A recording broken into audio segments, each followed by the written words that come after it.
Good morning, good afternoon, and good evening to you, wherever you're tuning in from around the world for this awesome production.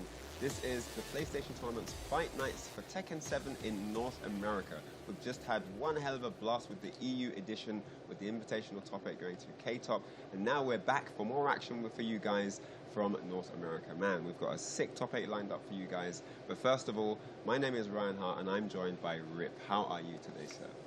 I am feeling good right now. As you just mentioned, we had a sick round of Tekken action with the EU region. Xeon brought that Armor King, but unfortunately couldn't top K-Top. K-Top coming out on top there with the Zafina. Also had a Julian that was very fun to see him take out Eddie with. So that was a really good tournament. And of course, you know, we have more exciting action. And we've had exciting action throughout the entire year out here. PlayStation Tournaments, Fight Nights. We actually have some replays to show you guys from a tournament earlier this year. Where I believe Divine Exorcist was in the grand finals as well, going up against UndefeatableKing, right? And both these guys are going to be with us here today. Indeed. We might even get this run back in the semis if they both win their first round matches. And if it happens, it's going to be a sick run back because these two put on a show for us in this grand finals. Look at this. Breaks war here from Howard Estate. Takes all the way over to the other one. Get another break. This one too. Starburst. Yeah, and it was just a really high tense match. You know, you can see how much they both wanted to win, and they gave it everything. You know, it was 4-3 into the mid, and man, look at this back and forth. This is when, Divine Exorcist was up 2-0. And, trying to reset the bracket. You know, you want to get that reset. Coming from the loser side, yeah. Super long Look finals. at the step hop kick there, Divine Exorcist, nice. And you can see he won the losers 3 straight as well. He had a 5 streak there. So, you know, you can see how much effort he put in. And this is after the reset, right? First round in the reset, close, all the way down, gets the flow, and UndefeatableKing, showing why he's got that name. First round there. Bro. Oh, it's going to be it. And you can just look at, just even from the replays, you can see it's a real seesaw matchup, back and forth, all the way, jostling for momentum all the time. Downstairs we go once more. The balcony break. And this guy's fresh out of the hot tub, right?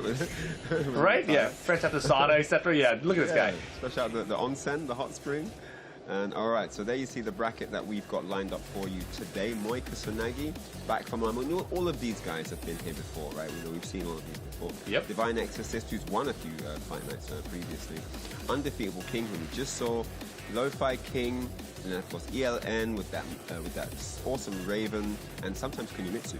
And then GeeseJoestar, that's going to be our third match in the upper bracket.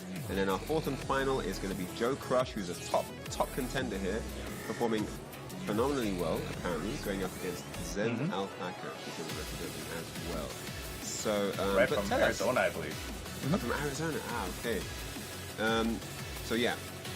These guys are going to be going head-to-head for this prize pool. Money on the line all the way for the top 4. First prize is $200, second $100, third $50, and fourth a nice chunk of change in that 25. So everyone gets something in that top 4 region. Yeah, all to play for here today in top 8. Awesome, guys. And of course, if you guys want to be a part, how do these players get here? First of all, they've been taking part in all these tournaments. They've been placing very well. But if you guys want to do the same, sign up and get involved. Compete.playstation.com. That's going to be the website you want to go to. There are tournaments regularly. Of course, Tekken 7 on the list there, but other games as well, right? We know there's some Apex Legends, etc. So make sure you guys go and check. Look, Ryan's in shock. He can't believe it. There's some amazing games, and they're free to enter, Ryan. Wow. It's unbelievable. You win real money. You win money for free. All you got to do is beat people. There's no better place to get some tournament experience in there. I have to win? Oh, forget this. You might be having top 4 too, you know? I mean, let's think about it. You know, you get tons of tournament experience, even if you don't do as well as you want to the first time. Maybe you win the second one or the third one, and so on. And there's crazy games on here. It doesn't even matter if Tekken's not, your cup of tea, so to speak. I mean, it is mine. But, there's so many games here. There's something for everyone here at compete.playstation.com. I mean, I don't know how I just memorized that link. But yeah, definitely head on over and check it out. It's looking really, really cool. And they're free to play. Who doesn't like freebies? I know I do.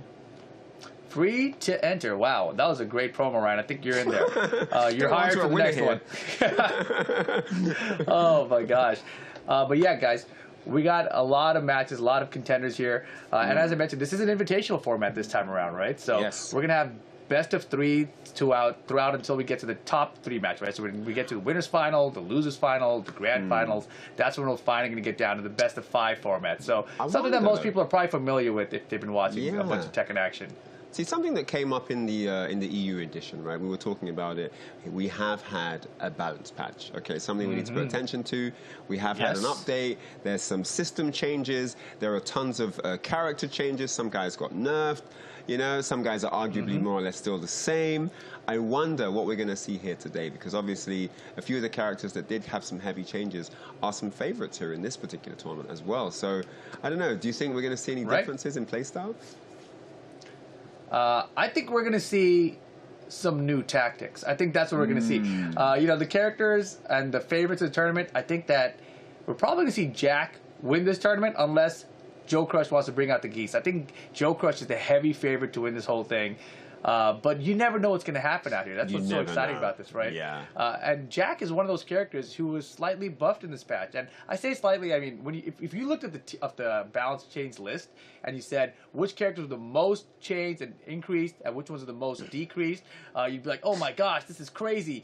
But then it's not that drastic of a change, you know? Right, so, right. Overall, not really. It's useful. There's like some useful things they gave to everyone. There's some useful stuff they took away from some characters.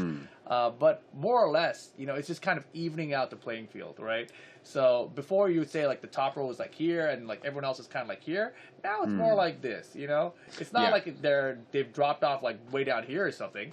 Right. Everyone's still viable. Interesting patch. Yeah, everyone's still totally tournament viable. Everyone can win. I mean, we're talking about short sets anyway, where the differences don't really like filter through there. You know, we're not talking about first to 100s where, you know, those small differences start to have an impact, right? This is a best of three. It's high octane stuff. If you get your game going on the other guy, you're going to win. It doesn't matter what character you're playing, you know? So, yeah, it's just one of those things where people have to get used to that maybe the character doesn't have the same formula as before. There might be a few adjustments that need to be made. But in terms of the winning strategies, they're all still there.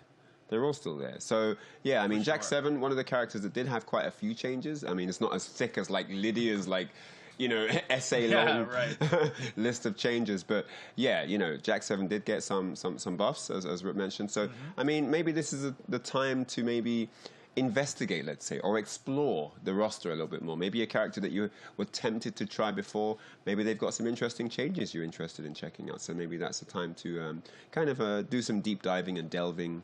Wait, deep dive and delve, that's kind of the same word. A deep dive is a delve, right? Same thing. Yeah, it's kind of like they had the word for they had the word for the phrase, but they just used deep dive. Why don't you say delve? Anyway, back on track If here. you go in the ocean for a deep dive, you don't ever say that you're going to delve into the ocean, right? But why not, though? Why don't we say I'm going to delve?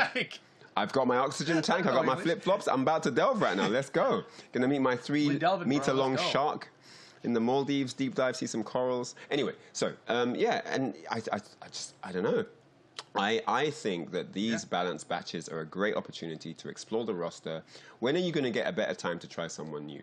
When there's a balance update. That's the best time. When the game's new or when there's a balance update. Because it's like the refresher. You know, it's the let's see how this character feels. Oh, I didn't know I actually really enjoy using this character. So, yeah, who knows? Maybe you'll find a new you inside the roster. Exactly. And I'm very curious to see which characters have really good wall crushes, right? Like, when we played with the EU region earlier, we didn't really see any of them, actually. It just didn't come up in the match that we had. But in this match, we got Divine Exorcist. He's got a Claudio. Claudio's running 2 is his wall crush. So if he ever does a running 2 at the wall with your back to the wall, he's going to get that guard crush state, right?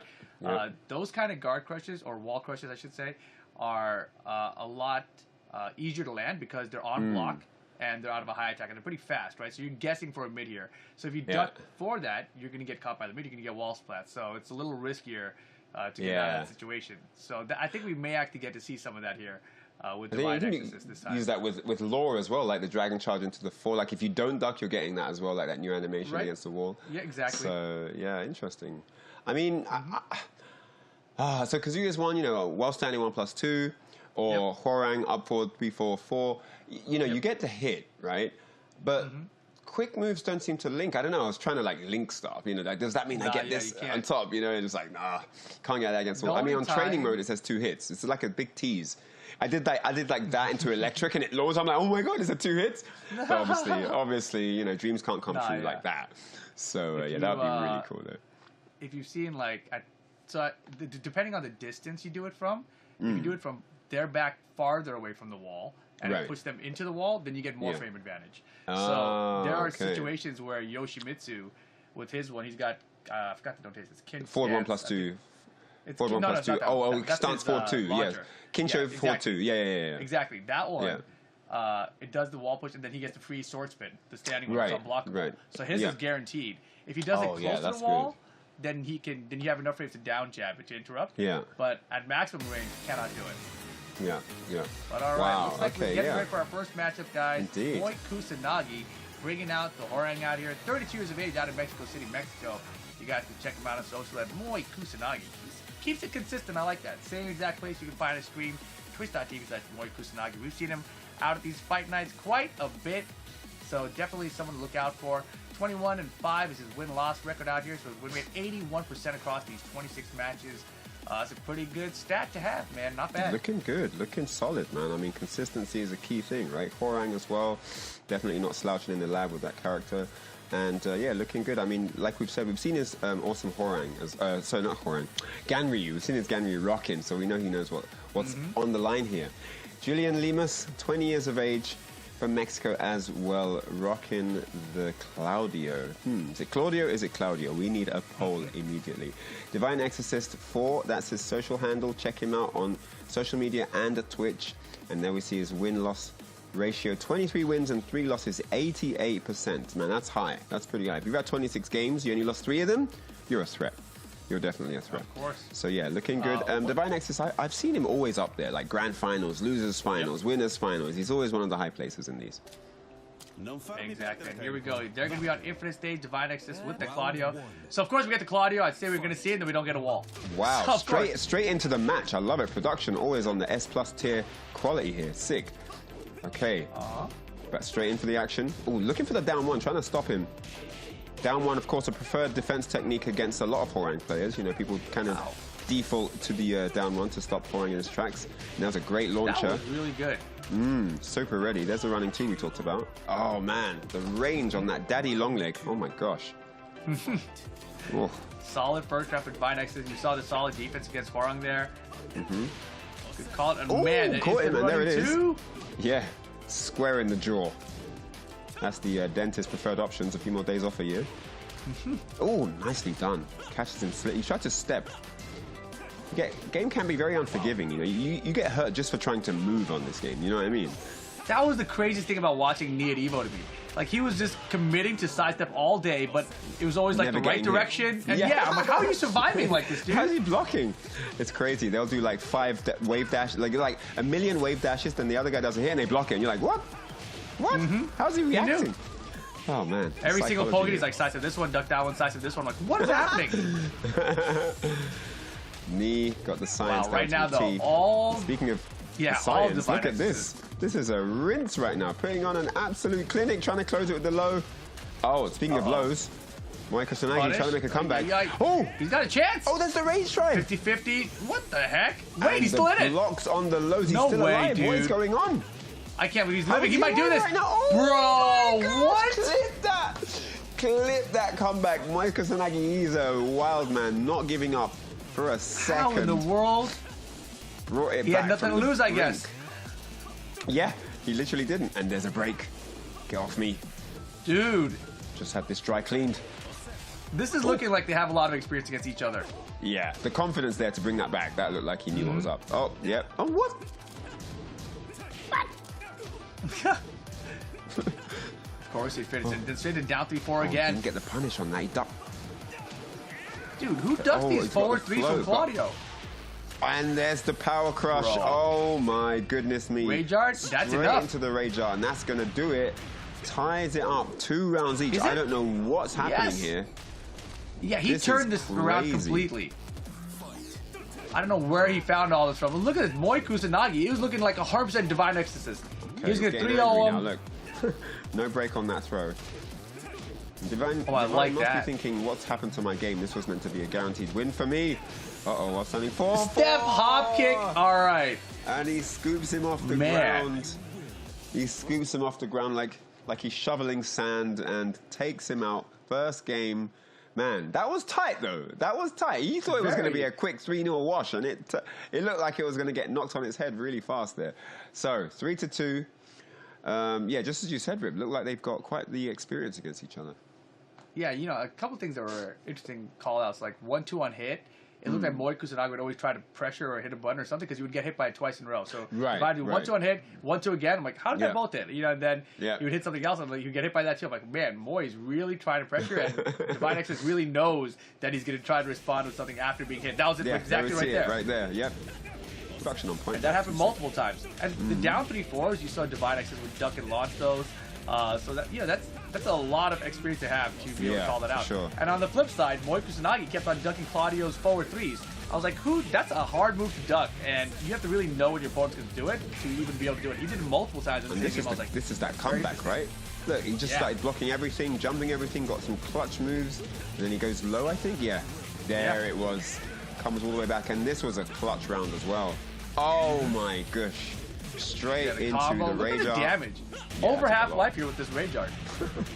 That's a ton of damage. I saw it and I was like, is that actually going to kill because it's over 50%? But it surely enough it did. Divine Exorcist though. Able to close out the final round. Close one. They're going to stick it out. Brimstone and Fire getting the stage. So now, maybe we see some new tactics. Maybe we see this running two at the wall. Maybe. Yep. Depends all how much practice you have against me. I was going to say, it depends how much practice they have implementing the new changes, right? You know, if they've actually worked that into the game structure, you know. So we'll see. We'll see. All right. Yeah, I don't know what I would do. Like, if I'm Claudio and I did the running two on you and your back to the wall and I get this frame advantage from the wall crush, like, what do I do? Do I do back 3-3 like that? Or, you know, with that low poke? Yeah. And of course, Horan gets the up forward 3-4-4. That's his one. So, and that's, you know, it's a move that covers a lot of ground, like the running two as well. So you might see both of those in this match. But Horan just has to be on hit, I think, right? Yeah, he has to hit you. He has to be normal hit or counter hit, yeah. Wow, Twin Pistons off the backdash. Twine Pie Stones. All right, here we go, running two. Wow. Oh, that's old tactics. First round Divine Exorcist. Sticking to the good old tried and tested. See, I know how to work this. You didn't figure out to ride a bike, that's for sure. Oh! Mixed. Okay. Horan with the pressure now. Moykusanagi piling it on. Trying to down jab to get out of it. Nice, nice block. Wall bounce punish too. Beautiful.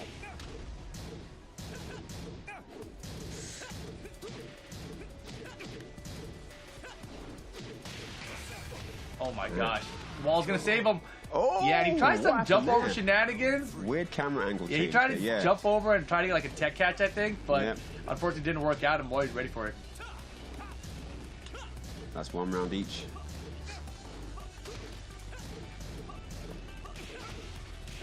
Oh boy. Yeah, Moy's looking really good here. Looking for the backlash, no dice. Oh. Back three. Oh my gosh. Starburst. Yeah, Divine Exorcist whip punching has been fantastic so far. Wow, it's his back. Man. What the heck? Dude, he was sideways and backwards and didn't get the combo right.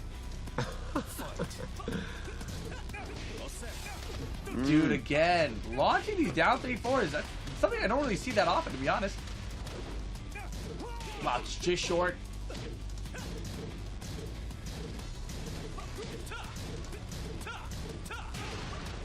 And he's keeping him guessing at the wall. He's trying to embed him in that wall by the looks of things.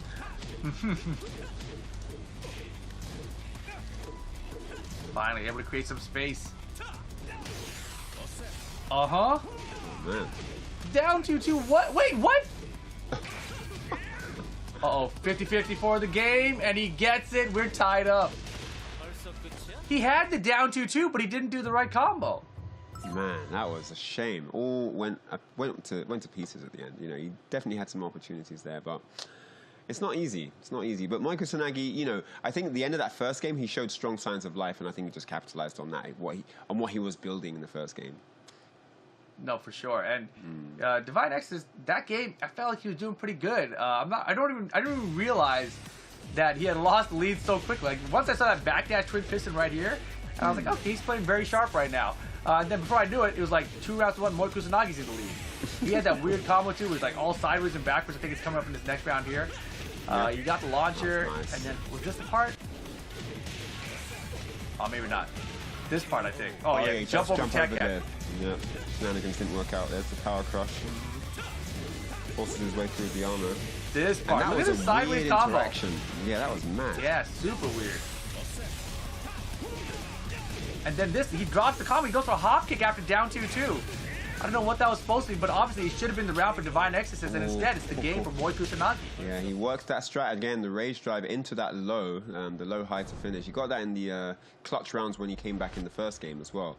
But man, you just never know. Like, you think the next time it's going to be mid, you know, so it's just really hard to guess. 50-50. So there we have it. Man, these guys have great frisures. These have great hairdressers, don't they? Look how perfect. not a single hair out of place on either head. So, I don't know how they do it, man. I got hairs out of place everywhere right now. Tell me about it, man. Looking rough and rocky around these parts, bro. So yeah, all right.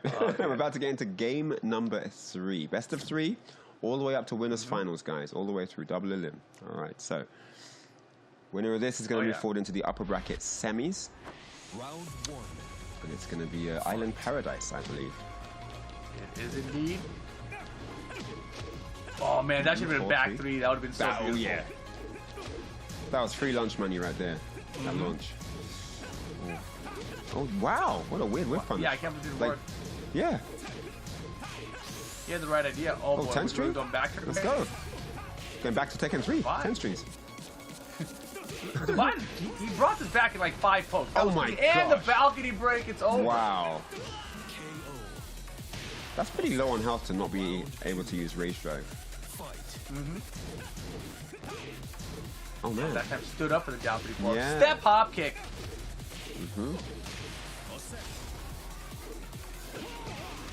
Yeah, like when you block a low, sometimes hard to acknowledge what low you've blocked. You don't realize, oh, I should have just stayed low here. Man, what a round from Divine Exorcist. Cleaning his clock right now. 2 straight rounds here in rapid time. And this is looking like the game 1 again. Yeah. Gone back in time. Alright. So. Uh-oh. Yeah, did so Looking much. good, moykusanagi. That could have been the game, that launcher. Oh. I Oh, love it. if he'd done a hop kick, man, that could have been it. All right, Yeah, so he was looking for, I think, the down 3-4, and you know the off time low got him. moykusanagi. Wow, that just whiffed right in front of his nose. Yeah, so rare to see it like that, right? Yeah.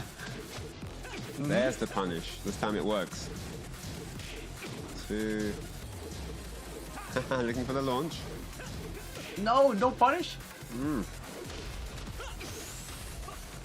Scoops him up. Moykusanagi back in it.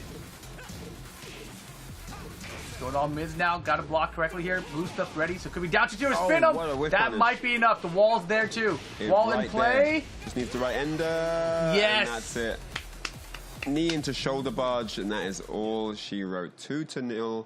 2-1, excuse me. Divine Exorcist wraps it up pretty fast on that final game. I mean, it was close all the way through, and he knew It was. if he lets this go the course, it's going to be problematic. So yeah, he wrapped it up pretty early that time. Yeah, that was a nice ending there. And you got to watch out, obviously, Claudio, once he's got the Starburst locked and loaded, he could have the spin him, or he could have the down 2-2 low, so it's a mid-low mix-up. Obviously, you have to look for the low, but got caught by the mid that time. That's the worst way to go, basically. And, you know, he got hit by the down 2-2 before, and there was a drop combo in game 2, right? That's what kept him in for game 3. Yeah. But unfortunately for him, Divine X is going to be moving on in the bracket. Moykusanagi sent down below. Great stuff, and here we'll see some replays. We could get a little recap of what happened to refresh your memory in case you're just tuning in now. And yeah, I mean, pretty simple first round. But again, this second round, look at this. Just look at this run. Just look at the sequence of moves here. He puts together the flowchart and just runs all over Moykusanagi. Look, by the wall, follows up with the combo, and then even now on Get Up, look, everything guessed right. Everything. Yeah. Even though he was on the other side of him on the tech roll too, because he had went through him. So he's just ready for everything. Moykusanagi, though, the off time low there caught him, kept him in the game. This did a ton of damage. Went mid there, kept him guessing. But then Then that hit, and that was it. You could see It the could have wall been coming. final round situation. Yeah. Yeah. Yeah, you could see the wall Combo coming from a adaptation. distance, and you knew you just had to carry him there. And speaking of carrying, he's carried himself into the upper bracket semis here. Going to be taking on the winner of Undefeatable King versus UndefeatableKing. Battle of the Kings. Will we see King in the match? I don't know. I think so. I feel like I've seen these two play each other before, and it's I think we almost had that never conversation. Kings. Yeah, exactly, right? Sounds very familiar. Yeah, we're going to get two people King in the name, and neither of them are going to use King. I think that's most likely. We're going to get like Lars versus Fakamram or something. You know, who knows? Yeah, completely Could be random. anyone. Yeah, Minat versus Kazuya or some random like. So yeah, like no King whatsoever. But okay, so I think that that match is definitely one to say that maybe that's someone who could be, I don't know, the winner. I was going to say, is that a performance that we could have seen in the grand final? And it probably is. It probably is. That round one match is already on like the quality of a grand final match that we could have here. So yeah, Right. the level is high here. Next up, though, it's going to be UndefeatableKing versus UndefeatableKing. Who do you guys think is going to win this one? Let us know in the chat. Vote. Bet your points in the channel. Bet your channel points. Let us know who you think is going to take it because yeah, UndefeatableKing. UndefeatableKing. One's I don't know. undefeatable. There he is. UndefeatableKing, 26 years of age, out of North Carolina. Repping the Armor King on his play card here. We'll see if that's actually what we get, though. You see his win-loss record, 23-6, 79% win rate with that in 29 matches. That's a pretty good stat there. UndefeatableKing going to be his opponent, though. And North Carolina versus Texas, I believe, is going to be this matchup. So both these guys can be pretty good. And you see UndefeatableKing with the 26 years of age as well. They're both 26 years of age. Roy from Texas. I hope we do get to see the King here. King, by the way, wall crush, pathetic. He's one of the worst probably in the game. 24-6 though, 80% win rate, 30 matches. That's a solid win rate. This is gonna be a good match.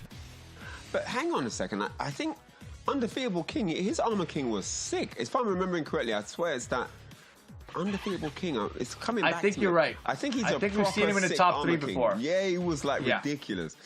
I'm interested to see this match now. I hope we do get Armor King versus King because that match is hype.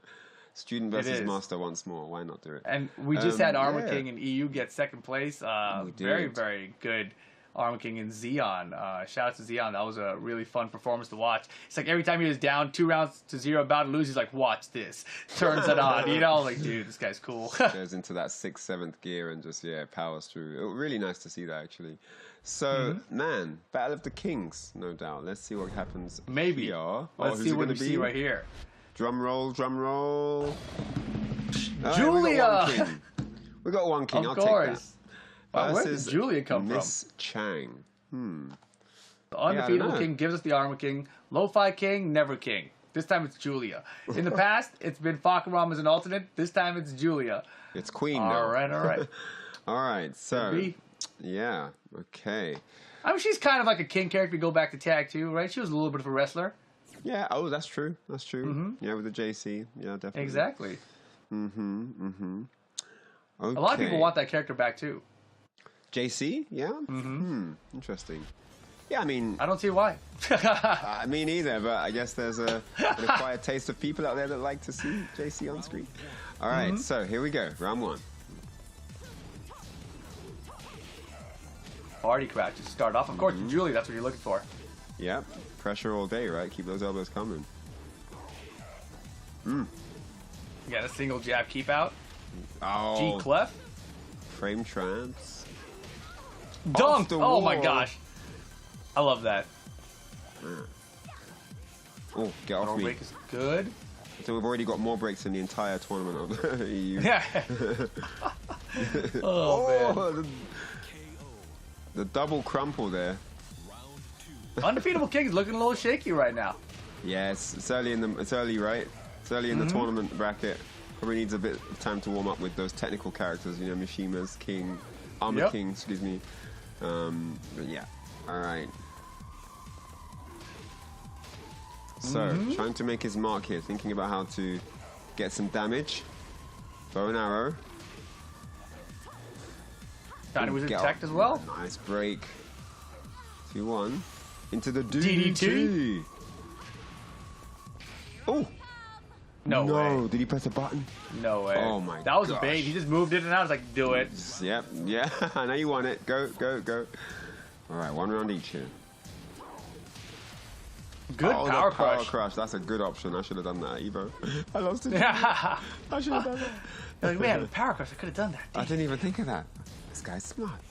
I don't ever think about like Kazuya even having a power crush. Yeah. I mean, I use it sometimes, but I just didn't think of it in that match. All right, nice. Wow, beautiful launch. Hey, hey. Hey, I lost to Julia too. Oh my Nerf gosh. this character, man. Beating Ryan and Rip. Come on. He did nerf her, by the way. Magic 4. Hey. Ooh. Dude, this is looking really good for Lo-Fi King. Balcony break here. Down Yep. we go. That might be it. That should be it. Yeah. We're going to get a wall carrier because Julia's amazing at wall carry still. They didn't touch that. Jump over. Oh my tricks. gosh. We got, he had Very so many nice. plus frames, he had space to whiff a move and still get the turnaround. Man, Yeah. crazy round there. Just absolute domination in that last round. That was wild. Yeah, that was a good character selection. You know, we were looking at King or Falconron perhaps. In comes Julia, and I don't think Undefeatable King saw that coming either. Julia just ruined the show, you know, like, just ruined the show. You get invited to a party, you know, you go there, but you bring that +1, and that +1 like spills all the drinks on the table, like ruins the cake, like, you know, just everything goes wrong. That's Julia. That's why she's got moves called the Party Crasher. She knows what's up. Of course. We'll see what Undefeatable King opts to do here. We know he's got a Lars as well. Yeah, the Armor King looked okay. I just feel like defensively against Julia didn't do so hot. Armor King's that kind of character. You need defense. You know, that's what we talked about in the other tournament as well. Armor King, he doesn't just get openings. Like, they usually come from breaking down the opponent's defense to the point where they're cautious of what your attacks are going to be, and then his whole repertoire of moves opens up, you know? So, yeah. But there we have that round where he did win. Nice bait on the Rage Art. But man, once Lo-Fi got going, this was really, really, really hard. I want to see that Armor King move, the one where he sidesteps and punches him. I always forget his notation. I think it's like back 1+4 or back 2+3 or something. But that move seems very evasive, right? Like, in this kind of situation where you get hit by something, you got to deal with it, mix it with Julia afterwards. I feel like it's a good move to, like, get me out of here. Let me just throw my hurt box away for a second and evade everything. So if he loses, does he become, like, does he get downgraded? Does he go to, like, Undefeatable Prince? Or does he get, like, a downgrade? Or is it, like, Beatable King? No, it goes to Lars. He goes from Undefeatable King to Lars. That's Lars. his downgrade. Okay, Yeah. Undefeatable King Lars. Here we go. He's coming fresh in the hot tub suit as well. Wow, full crouch mix gets him immediately. Man, Julia is just in your face right from the beginning. Everything works. Look at this. Look at this, the double bow and arrow. Man, Julia's dead. Wow. I saw the patch notes, bro. She's dead. Unplayable now. Apparently not. Look at this. 7 golden. Pick it up. Party crash conversion. Picked. Okay. Oh, that's the first hit of the game. Undefeatable. Mad axes on minus frames? Yo. He's that confident right now. He knows Undefeatable King freezing up. Nothing's happening. Whoa, the jump back punch? And it landed as well. Uh-oh. Uh-oh. Uh-oh. Is it new tactics time? Party crasher. Oh, shotgun spin. Okay, okay. That was fast. Set point. Yeah, dude. A small stage here, too. Wrapped up quick. New tactics, but dropped the combo. Wasn't ready for his own new tactics. Wow. That was an interesting position switch.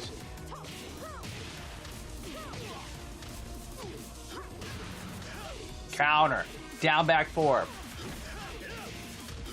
Wall carry easy here. Oh, interesting choice for Oki there. Oh, hitting so many buttons. That is not going to be enough, I think. It's close. No. Hang on a minute. It's close, but yeah, not enough. 50-50 party crasher. That little shuffle step he did right before, just to bait him out to hit a button. He's like, all right, hit anything. Party crash is coming in there. Gotcha. That was very nice. That's like the demoralizer. Like, you've got such a great run going in the round. Everything's working. The tactics are picking up pace. And then the rage out. The Rage Art comes and spoils everything, takes like a chunk of life, and now you're guessing for game. After having everything working out, you're on the back foot, on the ropes. Oh, it's a tough one to swallow. It's a tough pill to swallow. There are a lot of Tekken fans who are like, they wish that Rage Arts weren't in the game. Are you on the fence about that? Or which side of the fence? No, okay, so I went around the houses on this. I mean, I started out thinking, why are there like supers in Tekken? I don't know if I like that. And then I remember playing with Sabri, right? I was playing with my friend Sabri. And then there was a point of the match where one of us, we both could activate. We both got into that low health area and started flashing. And then we both stopped moving. And then we were like, oh, this is cool. There's a reason to be afraid. There was an instant strategic, we'd never talked about it, but both of us at the very same time just realized we're in danger here. Whatever you press can be countered. And it just opened up a whole new layer of strategy, a whole new layer of mind game. And we loved it ever since. So yeah, I definitely enjoy it. I love Rage Art. I like Rage Drive. I think they're really cool. I would maybe make some adjustments to them. Like, I think some of them are a bit too, it's so guaranteed you have to take it on block. And I don't know if I like that part as much. But the application of the moves, I think, are awesome. Yeah, I think they're really cool. Yeah, and here was the Rage Art that wanted for him, was the Rage Art, yeah. And we know what happened after that. So, Lo-Fi King does it 2-0 with the Julia Chang. Man, that was a speed run once he got started. And he's going to be taking on Divine Exorcist in the upper bracket semis. So yeah, that too. So maybe Claudia versus Julia up there. Probably. I mean, I don't see why not. Yeah, I don't think King would come in over Julia for Claudia, right? So, of course, the other two still in the tournament. They're going to drop down to the lower bracket. We'll be seeing more of them later on, or at least one of them, because they'll be going head-to-head. But next up, we're going to stay with the upper bracket. And, yeah, we're going to probably stay up there for the next two matches before we then drop down and see what's up with the lower bracket. But, man, this has been fast-paced already. The Claudia was like just mopping up quickly, and then the Julia just came in. But, yeah, next up is going to be ELN versus GeeseJoestar, 2D GeeseJoestar. ELM with I think we're going to see Master Raven. We have seen him opt for the Kunimitsu in a few of these events, but I know Master Raven is the go-to. I know he was using her at Evo. So yeah, there it is. There's the thumbnail. Jose and 37 rocking out from Salt Lake City, Utah. But when I met him, he was living in Venezuela way back when. So yeah, 22 wins and 6 losses with a 79% win ratio and 28 matches on the docket. So yeah, pretty solid streak there for him. And again, once again, no stranger to these Fight Night tournaments. But he's going to be taking on GeeseJoestar, Yagami Santos, 21 years of age, Mexico City, Mexico. And there you see his social network down at the bottom. At TK_GeeseJoestar, and then you've got the Twitch underneath that as well. 29 wins, slightly more hours on the clock here for GeeseJoestar. 4 losses, 88% win ratio, really, really sick stuff. With that Geese Howard, who did face a couple of changes, no sidestep 3, no sidestep 3 animation. Wait, we're not getting it's Geese. Akuma. We're not getting Geese. It's still 2D, but it's not Geese. Yeah, it's not Geese to the Howard. Geese and Akuma is what he listed as the main characters. A lot of characters as a secondary, Lei, Gigas, Armor King, etc. But Akuma seems to be the one that people are favoring at the moment. I mean, of course, we're only like a day and a half into this patch, right? So we'll see where things wind up in the future.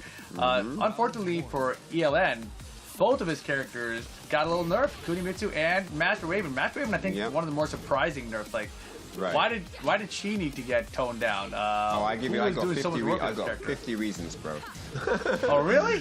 Well, no, I mean, she's fine. I just have like a personal gripe against Master Raven because she's so hard to fight against because she's like all over the place. You never know when something's punishable. Can she use an illusion here? Like it's pretty tricky. So, wow, that was such a nice try. Into the low parry. Sick low parry. What a read. And that's going to be it for the first round. Oh no, I thought we were going to do a different one. Doesn't matter. Solid run over him in that first round. That was a great round. And I love all the side steps from Super Yell. And man, he does the hazing through and then he ducks afterwards too. Yeah, I'm not a fan of the hazing. Stop hazing. Stop hazing. Look at this, the counter! Why can she do that? Why? She's a ninja, Ryan. Oh, I guess so, yeah. But throw some shurikens. You know, throw some shurikens or something. You want projectiles in Tekken? Uh-oh. Doesn't hit the second wall though. He's kind of banking on that with the DP. ELN is basically just ducking and forcing the mid mix-ups. Like, hit me with the mids, go for it. I want you to. Nice throw break there. Oh boy. Blue stuff denied. Uh-oh, pressured against the wall here. I was looking for the low parry, but GeeseJoestar just crouched, but didn't press any buttons straight away. Kind of wasted his low parry frames. That's a sweep. Man, that jab stuff in the rage grab was terrible for him that too as well. Yeah. Look at the jumping pressure. Demon flips. Just consistently going for them. I mean, one thing with Akuma, if they don't have an answer for demon flip, just keep doing it. Yeah. Like, make them make you stop doing it. You know what I mean? Of course. You have nice to. break. Yeah. And now the Demon Flip 3 is not a counter hit launcher anymore. So you can see more of the other options out of the Demon Flip for sure. Oh, the wall bounce. And we get the bounce. Downstairs we go. That's definitely it. She has crazy wall damage. All right. Oh yeah, she's great. Yeah, sick wall carry. Woo! He is punishing these fireballs so well. He's literally calling them out and go for a sidestep punish. Uh-oh. Wow, dropped it. Didn't get all the combo. There's a lot of damage left there, and that might even... Surprise! Might not even get another chance now. One more hit will do it. Oh, man. Master Raven. Wow. Nerfed Master Raven gets unnerfed Akuma is what everyone's probably thinking online, right? Yeah. Somehow that happened. They're both TGPs, by the way, you know. That was quick. That was a quick game. Yeah, I mean, that really fast-paced momentum looks like it was tough for Joestar to deal with. It looked pretty problematic, we could say. Yeah, definitely. And I also think that ELN is looking very good against Akuma. I think that in North America, we don't really have a ton of Akumas that still play a ton. So experience against the character is kind of lacking a little bit right now. But ELN looks so prepared in the matchup. I was like, dude, you look like you've been playing against Akuma regularly. I'm like, I wish I had that kind of practice. Yeah, no. He looked really seasoned against all the typical Akuma shenanigans, you know? The demon flips, he was walking around every time. He had the right punishes for situations. Like, he just looked super prepared. Yeah, defensively looking for the lows more than the mids. You know, you gotta do that against Akuma, especially when he's close to you. Otherwise, backdashing away, hazing through, sidestepping around. Definitely just very prepared. She has great mobility options in terms of, you know, if you mix everything up. Yeah, great fireball punish there. Over to the wall. Good duck there. And again, pressure at the wall launches. Hey. And then, yeah, the mid, takes it. Well-deserved game one there for... ELN, really, really smart stuff. So, game 2 about to get underway, and we do have a character change. Akuma is out of here. And it's not Geese that comes in either, right? Like, the mains were listed as Geese and Akuma, but we get the Armor King, which was the third secondary listed. It was Leg Gigas Armor King in that order. I like that. The third secondary, you know. So there's a long list. The 5th character that we got listed from GeeseJoestar here. For losing that first game. Hey, the more Armor King, the better. I always love me some Armor King. Let's go. Yeah, dude. We've got 3 Armor Kings in our 16 players between NA and EU, basically. Today. Yeah. And what a sick costume, man. That looks like it took a long time to get ready. Hey. Yeah. Making short work so far. Wow, duck while standing 2, classic Raven tactics. Jump over, setups. You get caught by one trap like that, and you start second guessing everything too. You're like, oh no. And ELN brought it back nicely. Ooh. That's the move. Yeah. Oh boy. Oh, but he blocks instantly. Doesn't it? Oh boy. Just knew the wall combo was gonna kill. Went for the right here anyway. Okay, nice. I knew that he was just trying to get the combo to a position where he could unleash Rage Art. That's all he was looking for. Just trying to get that guaranteed damage, which is smart. You know, you don't want to mess around. Very smart stuff there. First round to ELN. Looking good. Let's see if GeeseJoestar can warm up this Armor King a little bit more. Good call out of the grab, and oh no. We're going to find a wall here, I think. Not with the dropped combo. Yo, he's got the step too? He's got the movement, man. She was moving just now. Oh, and the a perfect go to with boot. it. Oh, Man, okay. Yeah, he is slipping and sliding. Oh, he's trying to pull out all the tricks. He's feeling good right now. Yeah, he's feeling himself right now. Oh, you better not get too confident. Oh, man. While standing 2 wow. counter hit. Whoa, that was like a Tekken 3 combo. Tekken 2 combo even. Ever wonder what Raven would be like in Tekken 2? Now you know. There you go, yeah. Little sneak preview. All right, so does have access to Rage Drive here. She has a good one, but it's not going to matter for this round. I think he got too loose.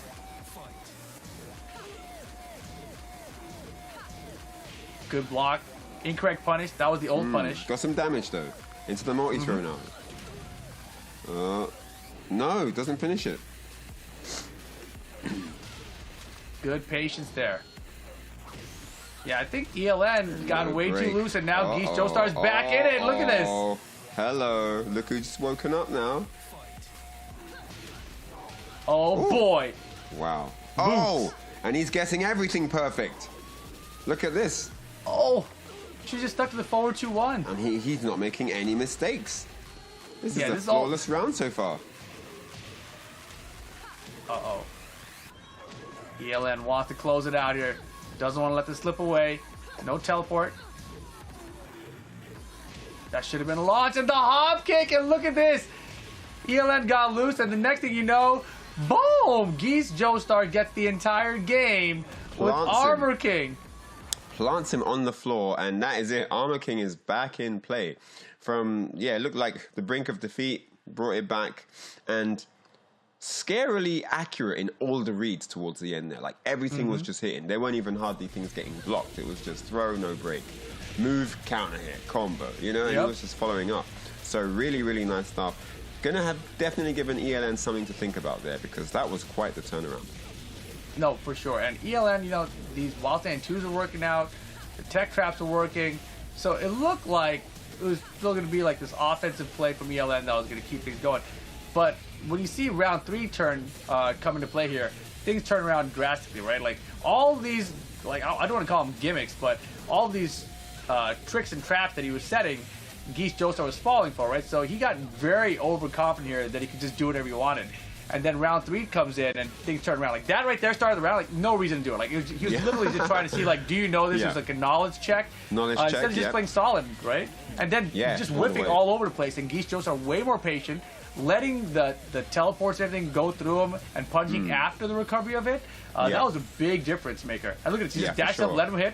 Let him whip. And the great confidence, exactly. the great confidence builder at the end there was just like where all the reads started working, and you could tell the ELN was slightly out of his depth because the stuff that had been working before he would try and like fall back on as a go-to, and it wouldn't work. You know, the instant get up 3 to get the trip as he runs in. Nope, jumps over it with the kick. You know, like just always on top of the read. And this now match coming up here, now this could go either way, definitely. Right. I think that ELN has to recognize that GeeseJoestar is still very solid, right? Like, especially the way the end of that second game went. Like, he was outspacing, letting it whiff, and just getting whiff punishes. Yeah. And as long as GeeseJoestar doing that, ELN has to tighten up his offense. All right, so here we go. Strong start here from GeeseJoestar. Yeah, that back one counter hit. And the confidence is building. You can see, look, the interactions are more frequent now. He's going in. He's not afraid to initiate. Oh my goodness. Now that's a dark upper. If you want to see an example for feeling yourself, boy, do we have a replay for you. Oh man, ELN is in trouble. Caught him, but went through all the way. No combo conversion because of it. Nicely done there. Okay. Back in play here. ELN now. Finding a place of composure. Baited. Nice. That was a bait. That was sick. Stayed in crouch for that punish. He knew what was coming. It's not enough to kill, though. Good break. Gets the break this time. Yeah, and mid for the win. Plays it safe. Nicely done. One apiece.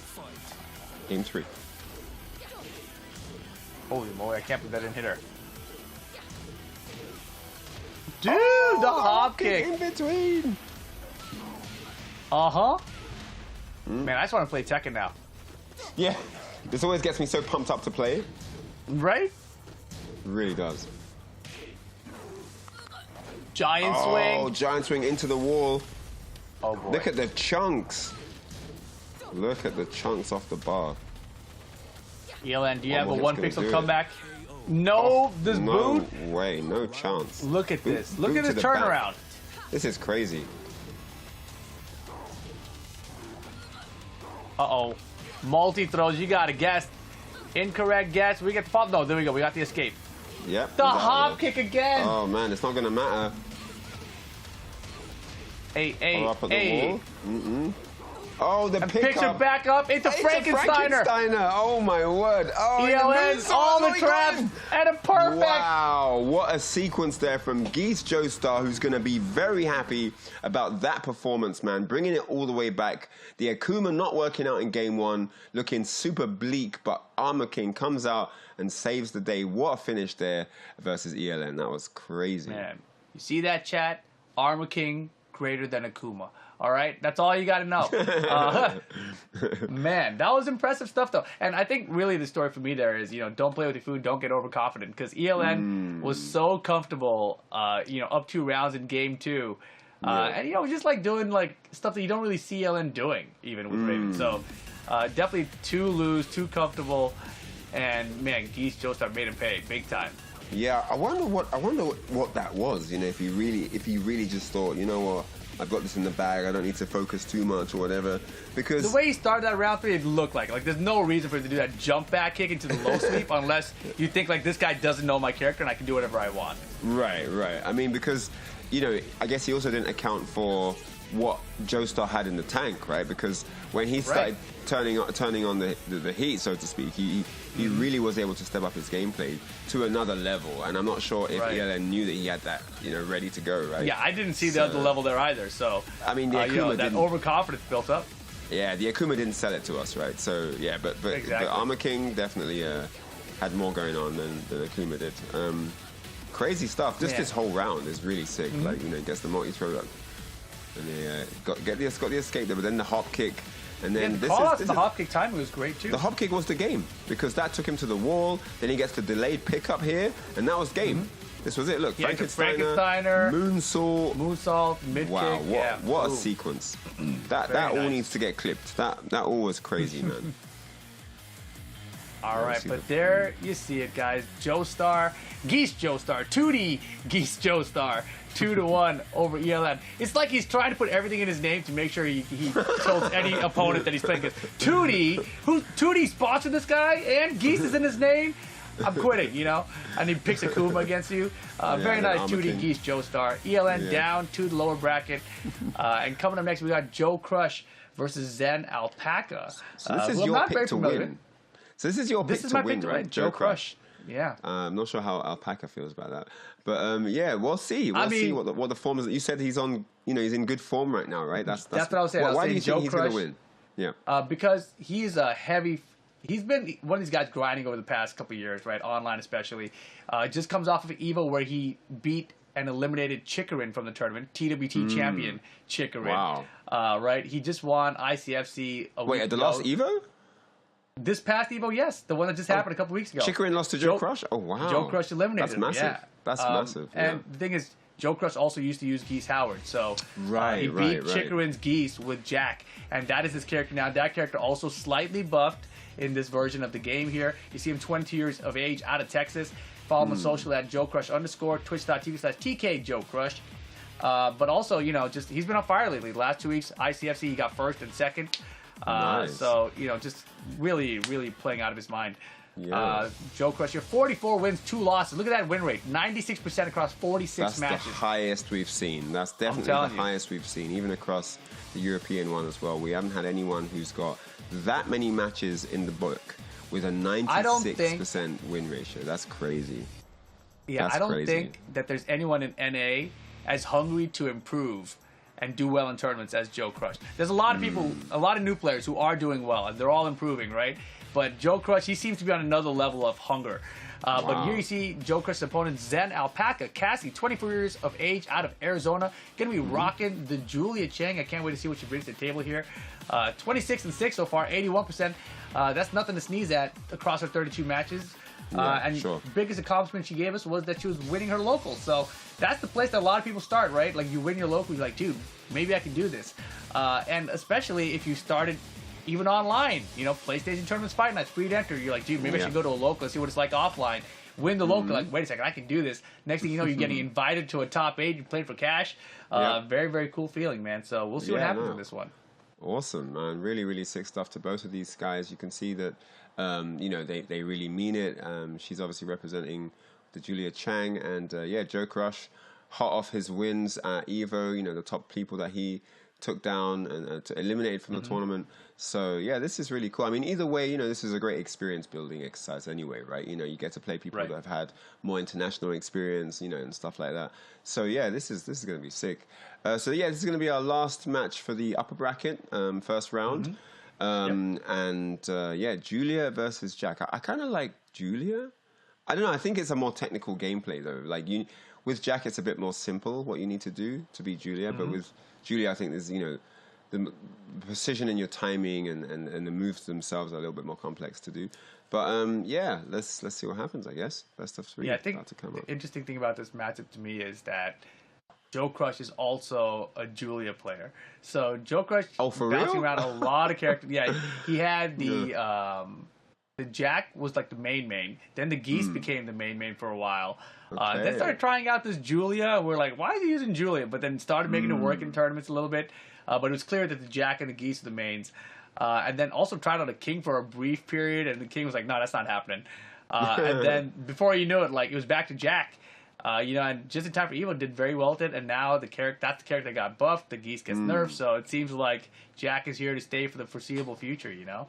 But definitely some Julia experience in the tank. Damn, that must be like the worst way to lose an event where, like, you know, you go to the event and then you don't want to pick your main because you think they know your main, so you pick a sub character. And then they beat you and then they say, you know that sub, I used to main them. It's like, oh, damn it! You used to main that guy. No wonder you knew everything, Yeah, how did you... I was wondering how you blocked that low. So, it's cool. But that's the game, right? You know, it's kind of like you live by the sword, die by the sword, right? But yeah, there are so many characters that there's such a huge strength in having a larger knowledge and capacity for the roster, you know? So yeah, if you can hang using 3, 4, 5 characters, more power to you, you know? Not everyone can do that, and if you can, great.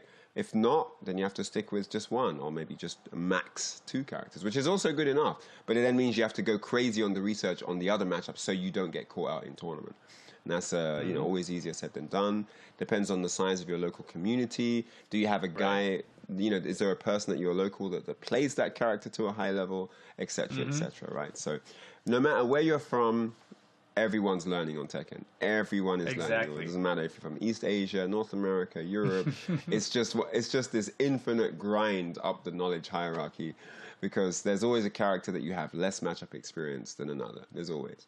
So, exactly like right now. I remember seeing Cuddlecore tweeted about her sister who plays Tekken like a little bit more casually, of course. And she was talking about, like, you know, the new patch and the changes and like seeing all these things like, whoa, what is all this stuff? You know, what happened to this in this game now? There's all these new things to learn.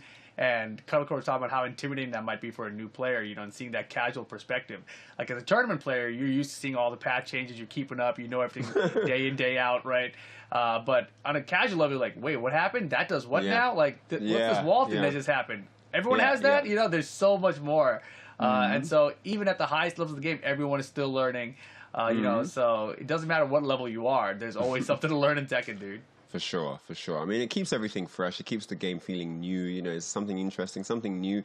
It's something where we have a common bond of being students again. You know, it's like, have you tried this? Did you know this can work? Da-da-da. And you kind of get into this mode of being together in the exploration of Tekken, which is a great feeling, right? You're a community exploring a new adventure together, let's say, and that's a cool thing. So I think, you know, balance patches and stuff like that, I think they're a little bit underestimated for how they bring us together, and that's actually a good thing. Exactly. I had a tweet that said that, you know, I wish that they didn't give us the patch notes for just one day, so that people could like explore the game for themselves and discover things, right? But then as soon as I got the patch, I was like, What's my move? Tell me what my wall thing is. I want to know. So I went back to myself. But guys, we just got word. Joe Crush is going to get a bye for this first round. Zen Alpaca didn't show up in time for their match. A bye? I want to play him. He gets to play me instead. He gets to play Ryan Hart instead? You have to play me. But we're going to go to a short break, right? After we tell them where to sign up for these tournaments, Ryan, at compete.playstation.com. Make sure you guys sign up and get involved. You guys want to be part of these free to enter PlayStation tournaments, fight nights for like Tekken 7 or other games you may be interested in. Sign up, get involved. Compete.playstation.com is the website. Yes. It's always the same one. It's been there all year long. You see all these guys in this top 8 right now. They've all been to the website. That's how they got involved. That's how they're here and invited in this top 8 today. And it's free to enter as well. It's free. You don't have to pay any money. It's free. Who doesn't like freebies? I like freebies. You like freebies. Get signed up today. Get signed up today. There's a ton of games there as well. It's not just Tekken 7. Loads and loads of really, really cool stuff. And we're going to have more great action coming to you from NA in the Tekken 7 Fight Nights for PlayStation. But we're going to go to a short break, so don't go anywhere. Stay with us. We'll see you very shortly.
welcome back, guys. PlayStation Tournaments Fight Nights Tekken 7 North American Edition. Rip here with Ryan Hart, and we are well underway here. We've got the first round of our matches done and squared away, and it's just about time to get into the upper bracket semis.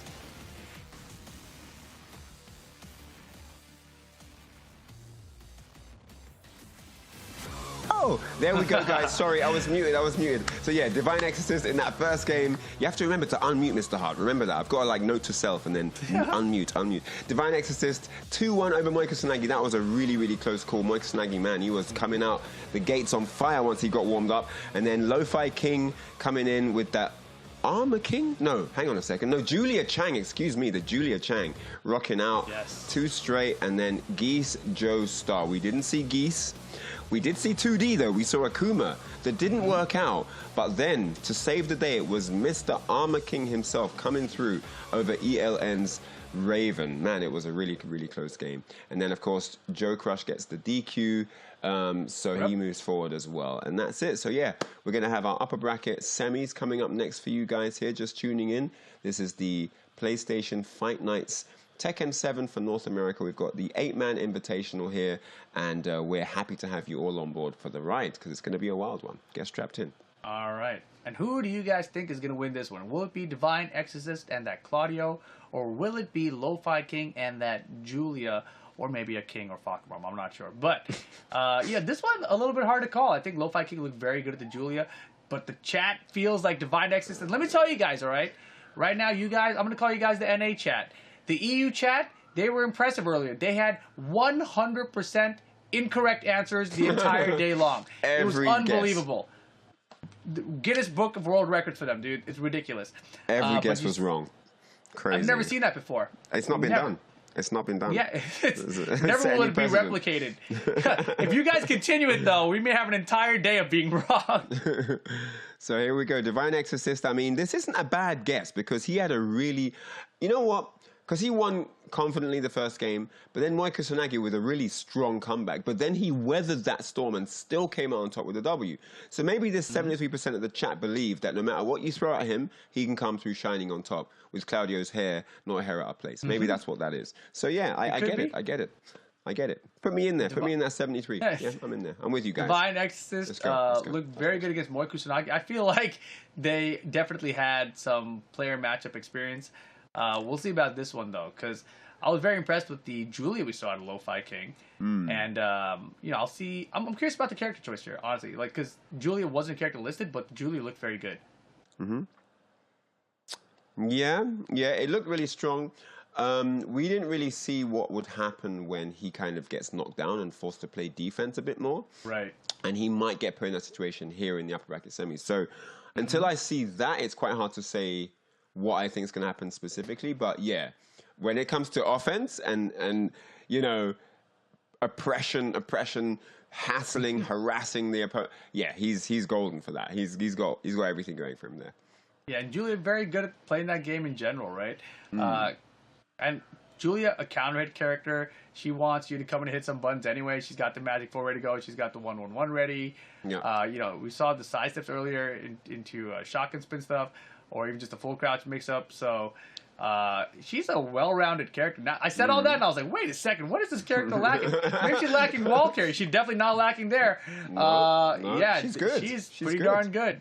Good tournament character. Yeah, definitely. She's got everything needed. I mean, you know, she's got damage, she's got variety, she's got speed, and there she is. She's got glasses. Claudio doesn't have glasses, just like you. And she's got a Hayachi hanging off hers, yeah. But Dragon's Nest going to be the stage. This one, small stage, good for Julia, obviously. She's going to get wall-to-wall on the stage pretty easily, I feel like. Claudio going to have to work a little bit harder at max ranges, but still doable, especially with blue stuff maybe. We'll see.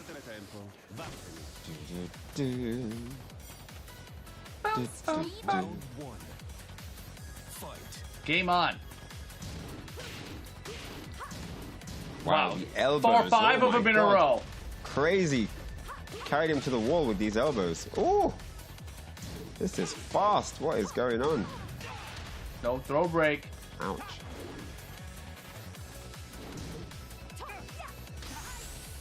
Yo, Into throw him the to that wall we wall. go. Oh, good, solid follow-up there. And I the like load that, close I out like the that, round. yeah. Yeah. Oh, sick. This Julia is looking good. Serious. This Julia is serious. It kind of reminds me of old school Julia play. Yeah, I see that. It's very sensible, right? Mm-hmm. Sensible Julia.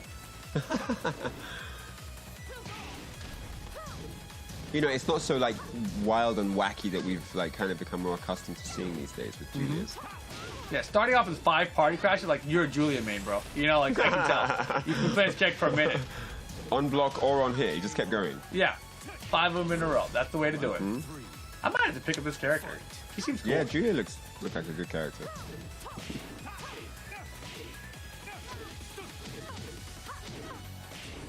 Okay. And this is what I meant by, you know, just the value of offense with her. Like the way he's just so good at kind of knowing where to keep the pressure hard to deal with. Over the wall, that's not going to be it though. Caught up. Oh wow, It's the enough. turnaround, down 4 hits on the ground. Man, Divine is good at turning things around.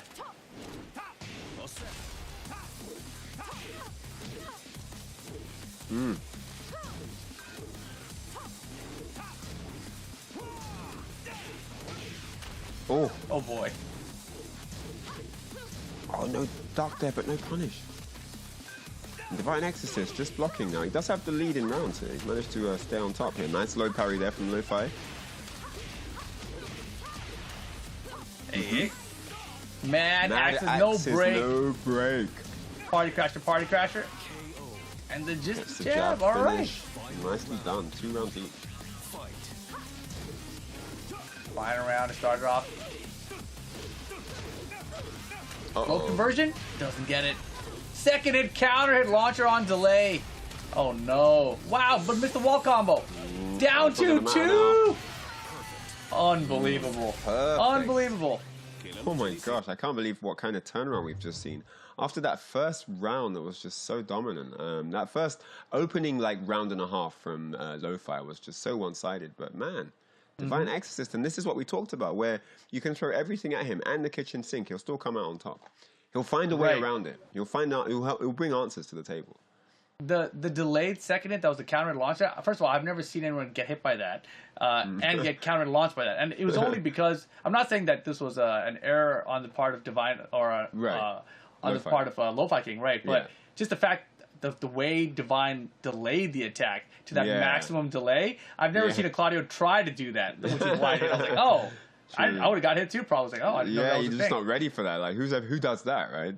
So yeah, no, it was interesting. Interesting option there.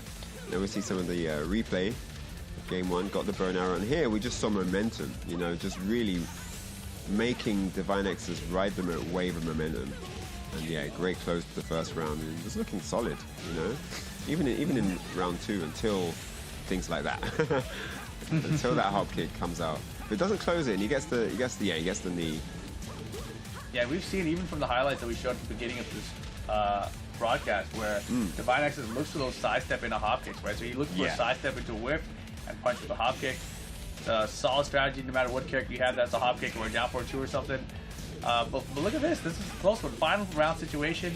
And man, everything just fell apart. We missed the delayed launcher right there before that, but that's what really turned the round down to 2, and that was it. And that's it. Yeah, perfect as well to close the round. But it was 3 rounds to 2 there. It was a close game. And we're getting straight back in. It's going to be the same matchup, but no wars this time. Julia versus Claudio once more. Man, Here I come. tough. And this is the concern I had for Lo-Fi King before as well, where I said I'm not sure what's going to happen once his defense starts getting challenged. You know, will he be able to come out on top there, or will he fall apart? And we're seeing some examples of that now. Oh, that was a great duck and punish there.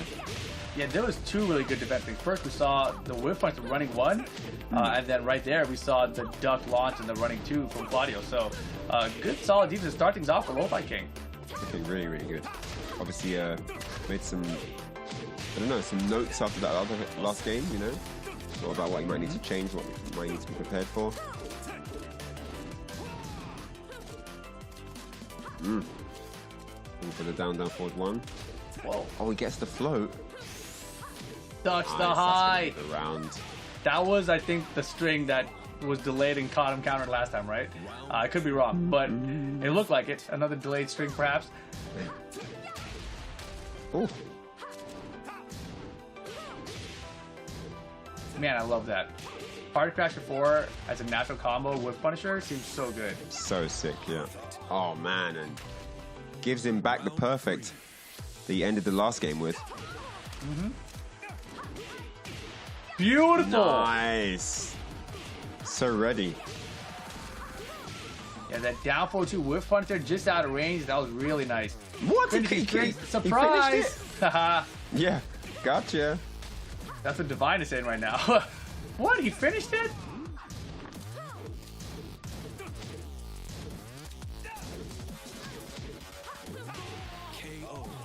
Man, okay. Look at those quick 3 rounds for Lo-Fi King. I like Divine Exorcist. A second, yeah, definitely beat down. Lo-Fi King there a second ago did sidestep into the spinner, the mid attack, and doing it off of sidestep is so smart because everyone thinks you can do Claudio's sidestep forward, the low attack. So when I saw that, I was like, oh, here comes a sidestep low, and instead it was the mid. I was like, oh, but Lo-Fi King was ready for it, blocked it there. So he was always one step ahead. Yeah, 3 straight rounds. He was always one step ahead, like committing 4-4-1. Like, who thinks they're going to finish the string, right? And then gets the counter hit into the launch. And all that plays onto the psychological advantage that you're building from things like that, too. Oh, definitely, without a doubt. And there was just so many good things defensively from Lo-Fi King in this set, right? Like ducking the high there, getting the launch, outspacing, getting the down forward 2-1, backdashing and ducking the running 2 before that.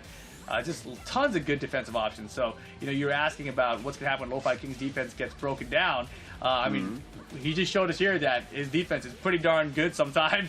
Yeah, I think his best defense is what he's demonstrating here is his best defense is his offense, because what did he do once his defense was challenged? He went even more full throttle on the offense, which we just saw in this game, and it scored him a 3-0 win. When he tried to play tit for tat in game 1 with Divine Exorcist, it didn't really work out. Started out strong, it was really strong out the gates, but then Divine Exorcist started to implement his game and started to really annoy him. Like those occasional sidestep hop kicks, those are annoying, because what do you do against that, right? It kind of forces you to stop, and that's not what you want to do. You want to go if you're a character like Julia, if you're a player like Lo-Fi King.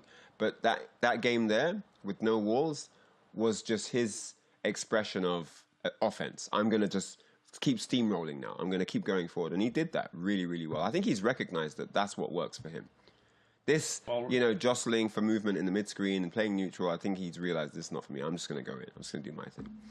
So, this time around, they got Hammerhead stage, yeah. Sometimes your best defense is offense. It's going to be the hot dog stage in terms of shape here.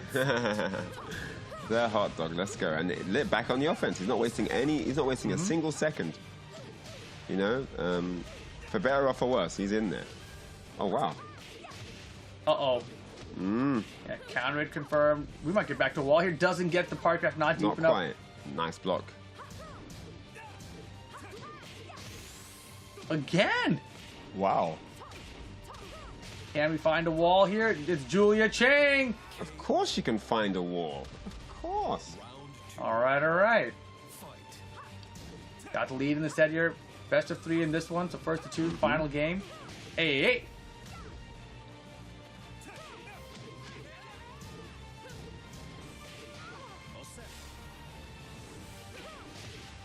Ooh. Man, I love that.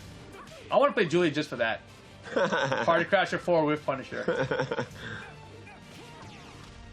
Oh, he caught him after while standing. Okay, over to the wall we go. Wow, the damage on that is so high. That was like the damage on that Horang Rayguard combo we saw earlier.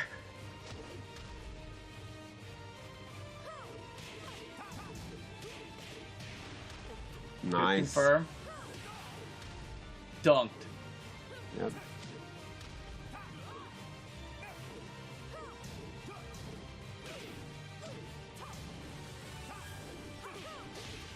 Oh boy. Magic? Oh. There's some magic in there for sure. All the party tricks are coming out today. Cut a woman in half, get a rabbit out of a hat, it's all happening. Set point for Lo-Fi King here. Wow, threw it out even on block. Low nice. Right behind it. Hey. Good duck nice call punish. out. He was ready for that. Drop no, the doesn't get combo finish. though. Slightly far. Over at the wall now. Tries to get the jump over. Lo-Fi King doesn't bite. Could have had the low parry again. Uh-oh. Okay, Luckily, fight no wall. Crusher. Man, this is not looking good. Good Blocks block! the bow and arrow for the round and gets the hop kick and goes straight into Rage Art. No funny stuff here, just getting the damage.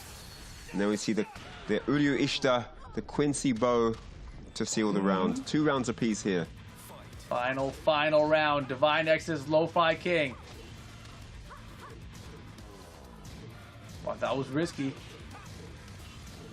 Going for it there. And man, still doing the party craft to just come into the high every time. Uh-oh, run into. Here we go. Still anyone's round. We've seen Julia do it before with the explosiveness. Oh my god. Yeah, Lo-Fi King way behind this time. But the low parry's here. That's opening the door for damage here. What can he do? Over to the wall. Not quite there.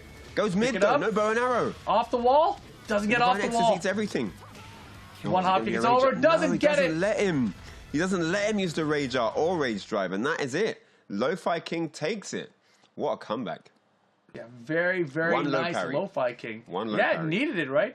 Was behind in that final round situation. It's like, I need this low parry. And then the combo conversion had the wall sideways. Couldn't get him off the wall to continue the combo, but doesn't matter. Able to close it out. Very nicely done there. Lo-Fi King with the Julia, man. The Julia's looking good. Divine Exorcist was looking good too, though, man. But just couldn't close it out this time. That does unfortunately mean that the chat, 73% of you, including myself, we got it wrong, guys. We got it wrong. Are we at 100% rates, though, of incorrect answers from the chat today? Of incorrect matches, yeah. 100% from incorrect matches. Predictions, yeah. This is crazy. Unbelievable. Oh, wow. That's insane. Are we going to get one correct one today? Wow. I think Guinness is going to have to look at this stream archive and go like, wait a second, does that actually happen? We need a verification here. This may be the worst chat in the world. In terms of predicting the beginning of the comeback, almost a full bar. One low parry started the downfall. Now we see he goes mid there on the wake up. Divine Exorcist in the world of trouble. Oh, we've gone back to this round. Okay, so yeah. Now we see the bow and arrow, nice block and straight into the up kick. That was for the round as well. That was for the game. Yeah, it was a big bet really, there, right? Really, that bow and arrow hits, it's over. But all caught up here. Final situation. Yep. Shot. That was that. Gets him. 2-1 Lo-Fi King. The Julia Chang, man. Really, really effective. And there he is in the upper bracket finals here with Julia Chang. 2-1-2-1 puts him there. And he is going to be taking on the winner of GeeseJoestar and Rip's pick to win the entire thing, Joe Crush.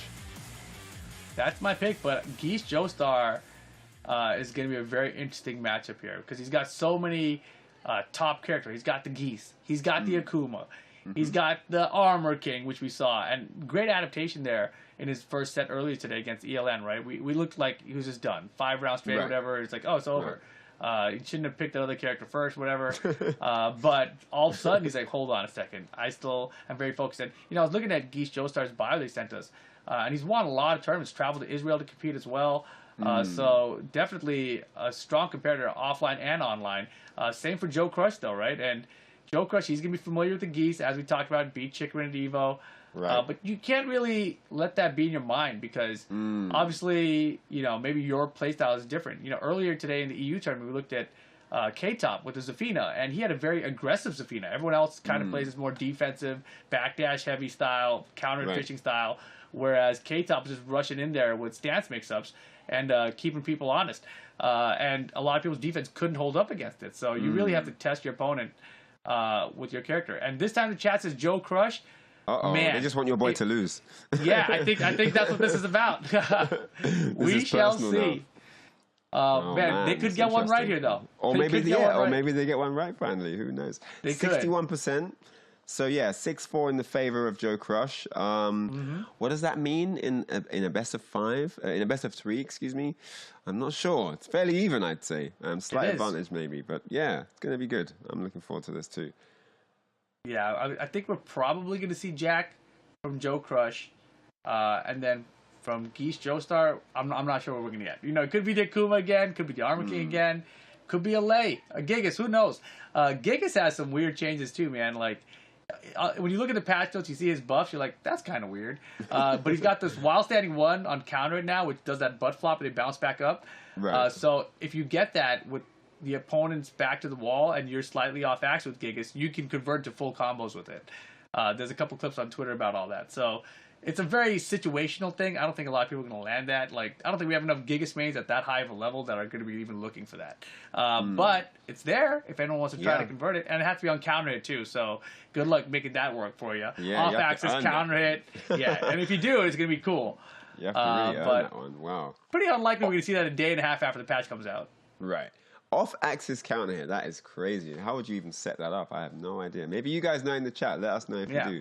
This is indeed a live broadcast. We had EU earlier, and now this is NA coming to you live and direct. So, yeah, Joe Crush and GeeseJoestar. Man, that Armor King was serious business, though, man. That was a really, really fire Armor King. I don't know. I'm really just taking on a new appreciation for the character more and more. The more I see him, you know, I just enjoy watching Armor King. Yeah, he is also someone I would pick up, by the way. Julia as well, like you were saying. Yeah. But yeah, Armor King, he just looks really fun. I like his moveset. He deals with certain characters fairly well. Like, I like the Zafina thing. So yeah, I don't know. I might have to look into this character. We'll see. I feel like I'm big King fan as well, and Mishima. So he's got both of those elements there too. Right. So yeah, we'll see. I think the more I see JDCR complain about Armor King and see everyone else do better with Armor King, it makes me like the character more. Yep. All right, so match 1 here. Ooh, okay. Man, this is juicy. Upper bracket finals, I believe. See, I was just talking about how Joe beat Chikrin's Geese with the Jack, right? Yeah. And now GeeseJoestar are going to try out his Geese against it. So this is this opportunity you have where, like, Chikrin couldn't get it done with this character. I'll show you how to get it done with this character. You know, that's so cool. Like, yeah, my Geese could show you. Yeah, my Geese could do what Chikrin's couldn't. Like, that's a cool opportunity to even have that opportunity to say that. So upper bracket semis coming to you now. Winner plays Lo-Fi King in the upper bracket finals. But it is indeed Geese to the Howard versus Jack to the 7. Let's do it. Jack to the 7. Twilight Conflict 2 going to be the stage. And one of the things about Joe Crush and Jack that he loves to take advantage of, Jack's down 1+2, the big old giant uppercut thing. Windy haymaker. Yeah, exactly, right? Like, that thing is unpunishable, basically. I don't know who's going to punish it. One day Joe Crush will get punished for it, but he's just like, I'm just going to say this. No one's ever going to nerf this move, and it's just a super S-class launcher for whenever. Yep. Right, here we go. Right, just jabs him in the face and gets out of there. Ooh.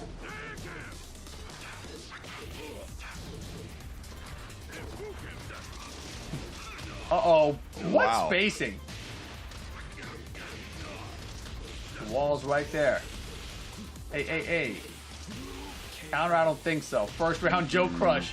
Solid. Really, really solid. Oh, yeah. I feel like you got to be if you're a high-level Jack. Yeah. Doesn't break the 1+2, though. Should I be worried? I think that, you know, just Jack's body's big. Sometimes the arms get hidden in there. You're like, well, what was that one? I couldn't see the arms. Yeah. Oh, what? Things not working here. Down forward 2, just do it. Hey. Ooh. Oh, get off me. Uh-oh. Spent the meter for it, though. Counter it down forward. That didn't go away. Counter hit low pokes, huh? One round each here.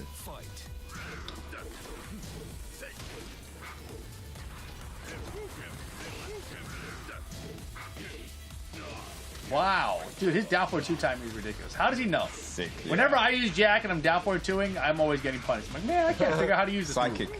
Psychic. Just knows. Debug. Bro.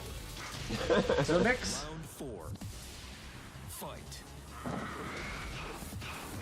Uh-oh. Okay.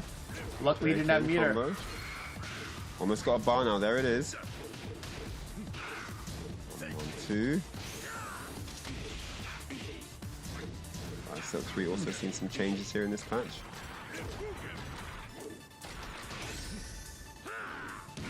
Wow. Wow, no throw break again. Not broken. Man, crazy You how should be much concerned, success Ryan. that throw has. Yeah, not looking good. Sweep Well, the the chat said leg. he's going to win, so... He hit a button there? I don't know, man. Nerves? Debug caught everyone another one. Another oh my debug. goodness. Huge lead and a tombstone pile driver. Boom! Wow. Chunk of damage. Cleans his clock there with that. Joe Crush with the first game. Man, that's crazy. Channel points on the line. I know the chat's going to be happy with that one. At least 61% of them. Yeah, exactly. So, yeah, interesting stuff there. You just see nice sidestep one. Perfectly spaced. That's not a quick move. You need to be really accurate with that when you're reading. So, yeah, really sick read. But, yeah, just had him pinned up against the wall. Nowhere for GeeseJoestar to go. And that was it. Sidestep 3. Trying to fight back here in game 2. Again, success with the back 1+2 break. Oh, well, lack of one. Yep. Had him pressed up against the wall here, and this time we saw a break. Yeah, the meter worked out, and then the down for counter is right there. The meter, There it was. yeah. That's meter well spent. It started his pressure and allowed him to get the W off the counter hit, down 4. Really good. Yeah, you can see he didn't really get the meter again, right? So he had a couple of opportunities throughout the game after that where he could have converted bigger, but the meter wasn't there for him because he spent it in the previous round. Yeah, he didn't have it here when he needed it. So yeah, it's one of those things. You've got to be really careful with your resources. But I mean, I think spending it to win the round is worth it, right? If it gets you the round, I think that's money. Yeah. I think that's cash well spent. So yeah. Yeah, I think there's like one mistake here. Oh no, this was his chance. This was what tied it up. But again, he had spent the meter there for it. Final round situation, Joe Crush with the perfect, obviously. So now he gets to choose, right? We know that GeeseJoestar has like 5 characters he listed for us. Geese didn't work out. Do we get Armor King here? What do we get? Lay, Gigas? Geese again. Geese again? Yep. Not guess again, geese again. Geese again. Geese again. All right, here we go. So. Whew.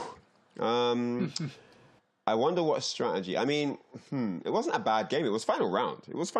Right? Last round was a perfect, so last round was a bit of a blow up, but like it was a final round game. And the way that Joe Crush went in the final round is crazy. Like he was like debug after debug. I was like, whoa, he's just pressing. Yeah. But that was kind of risky. I mean, if any of those got blocked or low parried, it could have been different. So, exactly. Yeah. All right, Come with this Art of Fighting 2 final boss costume. Oh yeah. That was a nice try for the hug there, even without range. And again, the down 4-2 timing, man. He's a true Jack main. Hey. He is indeed. Look at the damage. Wow. I guess the while standing 1.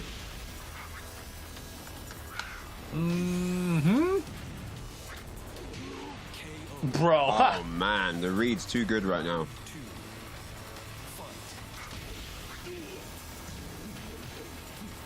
Yep. Oh, yeah. And even if he lost that, he didn't have the meter behind it. So it would have been okay. True. You can see him go for these forward 1-2s. Like, what are you going to do if you block this? Now he's got a bar. I assume that Joe will stop doing the hug. Let's see. He might still try to do it at Punisher or Bukin, though. Ooh. Still went for it. Look at that. Punches. Oh, he got him. Gets to stay there we go on the board. Nice. Yeah, it's beautiful for him. This is what he needed in that first game. He was out of meter too early, right? So if he can get up to 2 bars, he'll be in much better shape now. Definitely needed that, man. Shame. Ouch. Right, hit on the ground. Sliced it 1. Ooh. Dude, he's just going for it all day. He's like, you know, you're not punishing me for this. I'm just going to keep going for it. And this is a big damaging combo from Jack. Look at that. Oh, Bounce. Man, off the wall. Oh, no. That 1+2. I love the jumping in there. Keep him thinking about other things. Yeah, I mean, if he goes for a low, right, that's going to be big damage. He's got 2 bars. I mean, that could have been a world of hurt. All right, set point, Joe. 2 bars for Joestar. Are we going to spend one soon? Hug. Ouch. Oh, boy. Gets picked up with the back 3-2. Over to the wall we go. And this might be it right here. Done. Wait a second, it's Geese Howard. This is not over yet. Goes straight into the Rager. Yeah, that was kind of odd, considering the combo he had. When it could have went for wall balance. I don't know. But let's see if he can... Oh, my God. What the heck? Why? Why did you make him stand up? Oh, Mix no. the mix! I can't believe he it! went mid. He went mid. He thought it was low and he crouched and got hit. Cannot Joestar believe he's bringing still it in this. back. Let's go. Punish that. Man, if he had saved one bar though, oh boy. He's going to get the bar before the end of the round. He's almost got a bar right now. Yep. Almost got it. I was like, he's throwing the Pukin to get the meter. That's not good. Okay, there's the throw break this time. There's the debug. Debug. Another break. He's got a bar now, Rip. He's got a bar. 2 Rip Yukens. He's got one. He can win. One launcher. Oh, he went for it. He spent the bar. That's terrible for him. This is absolutely terrible. Spend more. Okay, what do we got? Rage mode. This is close. This is really close. Throw. Oh, there's a break. How did he see that? Down forward 2, of course. I knew it too. I was like, dude, he's just running in here. It's over. Doesn't even need it. He doesn't need to. Oh, and the pop off after. The key charge. Man, what a close game that was. You could see there at the end that Joe had a read on how he was approaching, and he would always just approach the same way. He's like, I'm going to down for 2 this guy. And I saw it come from like a mile away. I was like, oh no, he's going to run in and get caught by down for 2 again. It happened to him like 3 or 4 times in the entire set, right? And that time, Joe, on point. You know, when you're that kind of a jack main, and you've got that down for 2 timing, it's so risky just to push like that. And once he spent the bar, it became way harder for him, right? I mean, obviously it worked out that he got some damage off it because he hit the double Rabukin, which is, you know, kind of something you don't really find in neutral like that, but he made it work for him. But Joe Crush, man, moving on in the bracket and chat. Congratulations. You guys are way better than the EU chat. You guys nailed it. You guys got one right. You know, you guys got one right. Finally got one. Finally got one prediction right, which is great. Which is great. Joe Crush, 61% of you. Congratulations. Got those channel points in the mix now. Awesome, awesome stuff. Man, that was a crazy set though. Oh, I really thought Joestar was going to bring it back at one point because it was literally just that close. He made me believe, you know, that 4th round of the second game when he was basically dead. We're like, we both said it might be done here. And then all of a sudden the crazy comeback goes to the mix. Joe ducks. The mid hits him at the end. I couldn't believe it. Well played, GeeseJoestar. Really but nice. Man, that was wild, back and forth the whole way through. And yeah, Chad, it only took you 6.5 hours to get one right. That's impressive. That's impressive. You got the prediction. We in there. Not gonna be a flawless victory on us. Not today. Not today. But let's go ahead and take a look at this bracket, see where that leaves us. Lo-Fi King is going to be taking on Joe Crush in the upper bracket finals. Man, both of these guys looking unstoppable right now. This is definitely the immovable object meets the unstoppable force, and I can't wait to see it. I want all the action. Give me all the smoke. And then in the lower bracket, you can see moykusanagi has eliminated UndefeatableKing. So it's GG's for UndefeatableKing here. And he moves forward to take on Joestar, who we just had in our last game in that lower bracket semis. And then on the other side, it is going to be Zen Alpaca versus ELN, and the winner of that match will take on Divine Exorcist, which we will show the winners of. So yeah, that's it. Next match is going to be our upper bracket finals, I believe. I mean, it's absolutely insane here. And if you guys like what you see and you want to get involved in any of the action here, the website that you need to know about is compete.playstation.com. That website needs to be your best friend. You need to log it into your browsers, into your brains, put it into your phones, make sure it's everywhere. Get posters, hang up on your bedroom walls. That's the link you need, right? And yeah, head on over there. There are tournaments you can sign up for Tekken 7 and lots of other games as well. Seriously, it's like free to enter. You might win some money. You get great tournament experience. You might make some new friends. It's an amazing, amazing thing, guys. So yeah, we've got seeing the these bracket guys in the finals. chat saying GG's to each other. So I'm like, oh, that's super cool.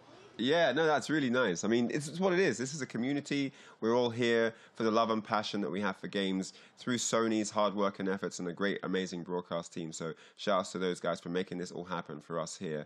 And this is the thing, you know, we've got more great Tekken coming to you. The upper bracket finals, you're not going to want to miss any of the action. But we're going to cut to a short break right now. And when we get back, I want to know the answer to this question. Which round is the hardest round to win? I tested the EU guys, now it's your turn. Think about that. We'll be back after a short break. See you in a minute. Round 5. Round.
Hello everyone and welcome. If you're just joining us, this is the PlayStation Tekken 7 Fight Nights for North America, and it's been super sick. We're in the top 8. We're deep into the top 8 right now. We've got the upper bracket finals coming up for you next.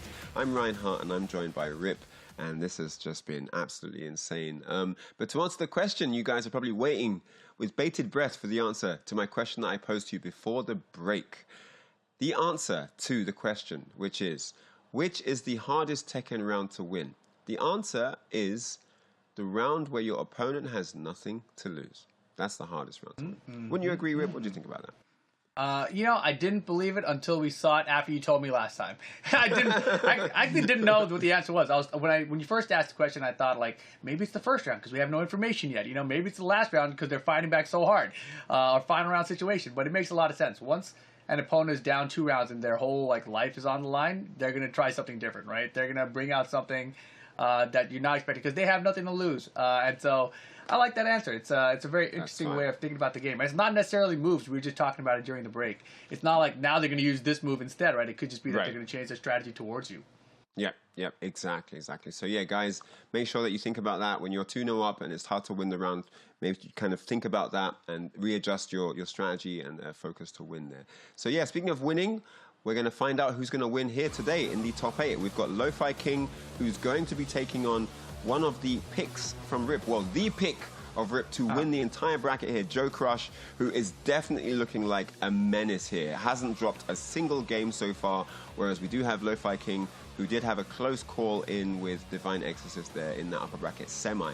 But that's going to be our next match. I mean, both Divine Exorcist and GeeseJoestar are in the bracket still, down there in the lower bracket, swimming in the shark tank with these strong players down there. I mean, we're going to see one of those guys at least later on, maybe both of them, who knows.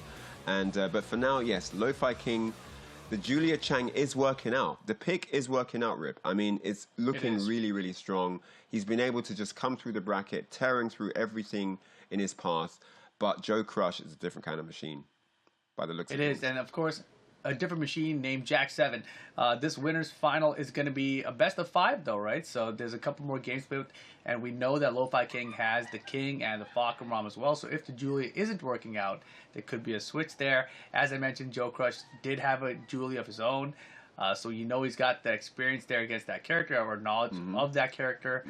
So this should be a very interesting one. I'm very curious to see how Lo-Fi-King does because I didn't know that Lo-Fi-King had a Julia before today, and the Julia looks good. I like the way he plays it. I think that the Party Crasher heavy playstyle of Julia is a cool old school throwback, which the character was really designed around. So I think it's an interesting way to check him. Yeah, no, Lo-Fi-King definitely threw a curveball Joe Crush's way. We're gonna see what Joe Crush's batting skills look like as he tries to return fire here, because man, this is gonna be a fire match. You know that Lo-Fi-King likes to go on the offense. He's not gonna be letting Joe Crush just do what he wants, right? So this is gonna be a test of the defense for Joe Crush, I believe. Yeah, and with Joe Crush's last match, we saw a lot of stopping the opponent's approach by using down forward 2. But that really worked better against jabs. It doesn't really work as well against like Julia's Party Crasher elbow, right? Stuff like that. Yeah, true. Exactly. So this will be an interesting test. What's more interesting to me is that both of these players are from Texas. So I don't know which part of Texas. Texas is gigantic, obviously. So maybe they're familiar with each other. Texas is a gigantic state in America. It's in the South. So let me see if I can name. Let me see how many places in Texas I can name. I'm not from America, guys, so this is hard for me. Okay, Houston, Victoria, Austin, San Antonio, Dallas. Where else in Texas? Victoria. You did that one already. Did I do Victoria already? Wait, did Victoria, Austin? Is that one even in Texas? I didn't know that was in Texas. It is. There's Victoria. There's Victoria in Texas. I believe you. There's got to be one. Victoria, San Antonio, Houston, Dallas, Austin. I think I've got 5. I've got 5 places. Yeah. The only one I have over you. Oklahoma? No, that's somewhere else. No, that's a state. That's a state, right? Yeah, sorry. I'm getting way ahead of myself right now. All I got is El Paso above you. I think we have everything else the same. So I had an El Paso. You had a Victoria. Victoria sounds very European too. I wouldn't have guessed that was in Texas. Yeah, maybe Yeah, that's why. Victoria, I mean, I Texas, think I know it because we have a Victoria in London, right? So for me, it's like, oh, there's a Victoria there. Oh, cool, I remember that. So yeah, that's why I remembered that one. So yeah. All right, so And we got the same number of places. I think Steve Austin's from Victoria, if I'm not mistaken. No way. I think Steve Austin is from Victoria, Texas. That doesn't sound real. Guys in the chat, you got to help me out, please. That can't be real. I don't believe that at all. I think it's from Dallas. You got to help me out, guys. Oh, man. So, we're going to get a match to you as soon as possible. We're just waiting for some response from the players. All right? So, yeah. You guys are going to help me out with my Steve Austin search. But, yeah. Texas, a massive state, 3 times the size of London. So, yeah, that tells you everything. So, yeah. I don't know what match we're going to have right now. But I'm hyped for whichever one it's going to be because all of this top 8 are just complete fire. So, yeah. But if it is going to be Joe Crush versus Lo-Fi King, then, I mean, I like what you said about, it being harder to interrupt the mids. Like, Party Crasher, yes, down, forward, 1, hard to stop as well, because it's one of those moves that, it's unreactable. I think the strength of moves like that is that they don't necessarily do crazy damage on impact, but they're unreactable, they close space quickly, and they're just in your face, like it's there. He's there now. Now you've got to deal with him being right there, And so for a big character like Jack, I think it's hard to kind of get around that. You're a big body, you can't move the same way, you don't have quite the same nimble frame. So yeah, you kind of just get stuck eating frames. So I think if he can guess, if Lo-Fi King can guess correctly, he can really make it tough for Joe Crush. But if Joe Crush is able to, like you say, like predict and interrupt with the down 4-2s, this might snowball downhill really quickly for Lo-Fi King. Right. And, obviously Joe has a lot of experience against a lot of characters, so he may not, if he sees that there's going to be, like, a situation where, wow, we just got word. I was going to talk about how, he might have another character for a Julian matchup, but we just got word Joe Crush is going to move on in the bracket. He's got another bye. Lo-Fi King did not respond in time. We do have a DQ time for players. We saw this earlier with Joe Crush. So Joe Crush, he got it bye first round, and then he got past GeeseJoestar. Now another bye in the upper finals. That's great. He's in grand finals, skipping a best of 5 situation. He's top 2 guaranteed, and lower bracket is ready, boys and girls. We got GeeseJoestar over moykusanagi, which means it's GeeseJoestar versus Divine Exorcist over ELN, by the way. Wow. So that'll be a good one. We're going to have maybe a 2D matchup with Geese or Akuma versus some Claudio, perhaps. Wow. Okay. Well, it is what it is. It is what it is, So, not really sure what to say there, but yeah. Bracket he was continues. Right. Yeah, he knew. He knew all along. Oh, man. So Divine Exorcist super takes wild. out ELN in that lower quarterfinal. Okay, so ELN is out of here.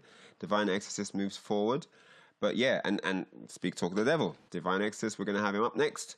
Taking on GeeseJoestar. I mean, Divine Exorcist, talk to the devil. You see what I did there? Anyway. Thanks for explaining it to me. I was way behind on that one. I was like, oh, what's he talking about? Versus GeeseJoestar. GeeseJoestar does sound like a protagonist name, though, right? If we ever had like a goodie versus baddie matchup, it would look like this: GeeseJoestar versus Divine Exorcist. Dun dun dun. Yep. Omen music. It sounds pretty anime. Cute omen music, cute ominous sounds. So yeah.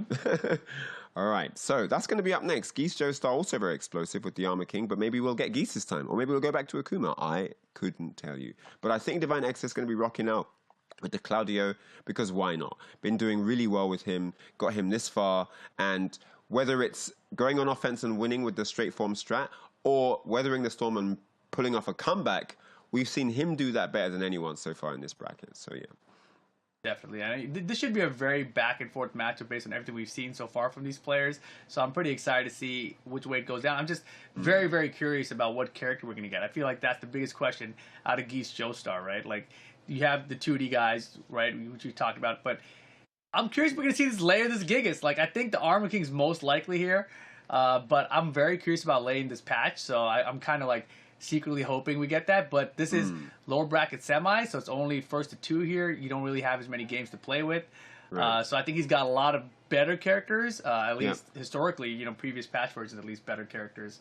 to run with. Yeah, man. But channel points Blaze, on the line. What do you guys in the dude. chat think? Who is going to win? Is it going to be GeeseJoestar? You've seen what he can do with Armor King. Very dangerous, very deadly. And you guys did go with GeeseJoestar. Wait, hang on a second. I'm not going to take the bait. Doesn't this mean that Divine Exorcist is going to win? You can't trick me, guys. You're not going to do it. No. Hey, they got one right. They got one They right did. before. Oh, they maybe might they're on make a it 2 roll. in a row. They could be on a roll, Interesting. Ryan. You got to consider that. Yep, I definitely was. I definitely was not giving these guys enough credit. I mean, that was a really, but the Joe Crush. Come on, that was easy. Yes. This is Was it hard. easy? I don't know. This one, I think, is harder. Yeah, this one is definitely harder. a more difficult one to predict for anybody. All right, it's a coin flip, and your 63%. chat seems close. Yeah. Okay. I think it's. Yeah, I don't know what to think. I was gonna feel pretty confident first about the chat's choice, but I think about how Divine Exorcist plays with the sidestep hop kicks, and I'm thinking about against Kuma Fireball. And then against Armor King or something like that. Like I like Divine Exorcist for this. I think his clutch is better. I think his clutch. Because these matches have been crazy. Some of them have come down to like the last big read, right? And if he's going to be playing like that with them, like split second sidestep hop kicks and that, no. You know what? A big factor here though is that sometimes certain players they've got a mind block against 2D. They could just be like, "Oh, I hate playing against this 2D, blah blah blah," and they don't even play the same anymore, right? They True. Like, "Oh my gosh, he threw a projectile at me. I can't play anymore." Yeah, no, it's they true. just shut down, right? Happens all the house. You walk in the house, you walk in the 2D house, you leave half your tactics at the door. You know, I totally get that. You know, this is what it is. So we'll see what happens here. Maybe he can, think about that now and kind of like get his head around what it's going to be if he has to go up against either a Geese or a Goki. I don't know. Yeah. But yeah, we'll see. We'll find out, man. It's hard to really... Because sometimes you have to just renew your entire strategy board versus a 2D character. Like, I'm not going to play the traditional Tekken that I know. I'm going to play like this, where every time Akuma does Demon Flip, I'm going to do Power Crush. Or I'm going to jump and meet him with a hop kick in the air. I'm going to do a parry. I'm going to sidewalk. Like, you have to just have this kind of muscle memory for certain inputs versus the 2D characters, So, yeah, I don't know. Interesting though. Interesting. They've definitely introduced a new flavor of the game to everyone that we would never have imagined in our wildest dreams Tekken could look like and feel like, right? So yeah. No Elizas. That was though. one of we my haven't favorite seen any moments Elizas so far. Which one? Which moment? Just the moment that they revealed Akuma. Because the way they hyped it up was like, there's a doorman standing behind Kazumi or whatever. Like, who is this doorman? Who's this mysterious doorman? And then they revealed it at, like, in Japan, I remember. And I was watching it from home during the stream, and it was like, Akuma. And I'm like, Akuma's the doorman? Like, what is this? Like, how is Akuma in Tekken? That's and then crazy. everyone lost their mind, right? It was like, wait, what? Akuma's going to be in Tekken? Yeah, that's nuts. And then not only that, he's connected to the story? Like, how does that happen, right? And then we all started looking at the clips that were coming out, like, uppercut? Does that mean you can just uppercut through strings? Like, anytime, any string you're doing? Yeah, I'm like, this is crazy. That's not going to work.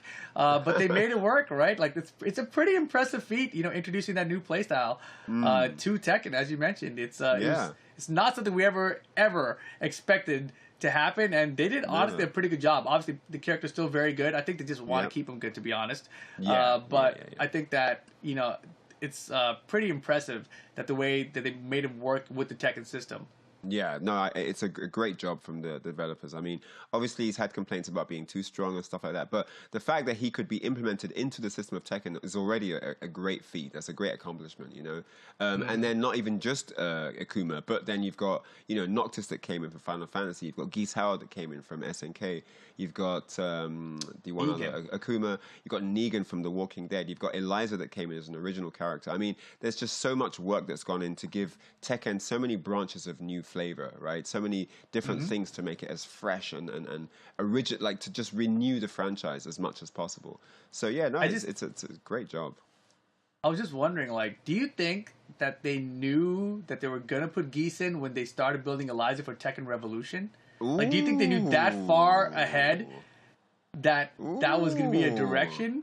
I never considered it until you just were talking about it right now, and I was like, wait a second. I Did they know way back then? Like, I think back then they might have known about Akuma in my head. But that was like 5 years before or something. I don't know. You know, I might have another interview with one of my guys there. You know, I had a nice chat with Mishima Star. Can't talk too much about that. But and we have the lobby coming up for you guys momentarily, so do stay tuned. But yeah, I think they probably did have it all planned, but I don't know about Negan. But I think they had like Geese Howard planned. But I think maybe they were in talks. You know, these are very sensitive IPs, right? Probably takes a while for things to, you know, to kind of cut through the red tape and stuff like that. So maybe this was part of the plan. Maybe the whole thing was to just have this release schedule for new IP, and you know, it was planned from the get. I don't know about every character, but I think that from the beginning, the idea was to always have new IP coming into the game. Sure, that makes sense. Yeah. That makes a lot of sense. And we get the Gigas, dude. Ooh, and the Lars. This guy keeps us guessing, doesn't he? From Armor King to Gigas to Akuma, like he just keeps us on our toes all the time. And yeah, it's not going to be Claudio. What's the like? I want to understand this. Did he not pick Claudio because he didn't want to fight Julia with Claudio? Like, what's the reads here? Where did Gigas come into this? Is Gigas a counter pick for Claudio? Like, I really want to interview these guys and ask, like, what was the mindset here? Like, what's going on? This is crazy. Two characters we haven't seen in either tournament today. 6 hours of gaming, 6 hours of Tekken, 7 hours of Tekken. We haven't seen either of these characters. Man, this is insane. Gigas being chosen over Geese Howard and Akuma. Look at the attire. This looks like a battle for the Roman Empire. Look at the costumes. This is insane. Boom! Look the tables. Pharaoh versus Pharaoh here right now. Best of 5. Good low parry. And look at this wall carry from Lars. Crazy. Hey. The get up kick time. Drop the combo. Yeah. Get off me. That would have killed him. That would have been bad damage, yeah. Oh. He had the counter, actually. Man. Good duck. Small punish. What the heck? Oh. Wow. Wall stun. Oh, new tactics. Wow. Oh my god. Just about lost that round there. That was sick. Lars, his wall crush is off the forward 3. He's the only person that has a 2-hit natural combo from a low that does the wall crush. So very interesting one there. And Joestar doing much better this round. Found his place of control, but hang on a second. Divine Exorcist trying to bring it back. Runs in for the pressure. Goes mid on the plus. No follow-up. He made him whiff the wall razzing 3, but he didn't get a punish. He should have leaked down forward 1. Oh. It goes low. There's a break. He needed that. Is it enough? Oh. Single jab, walking out. Mid blocked. Single jab doesn't kill, but the down 3 does. That does. Yes, 1 round each here. In and out there. Oh man. And you know, he's just hesitating a little bit, right? He's getting these whiffs, he's baiting them. You can see him like walking back out, and then the whiff happens and he's not ready to punish still. Yeah.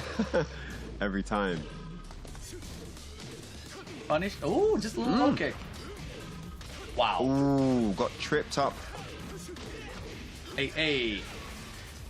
What? He was facing the wrong way and got the balcony break. Still gets both hits.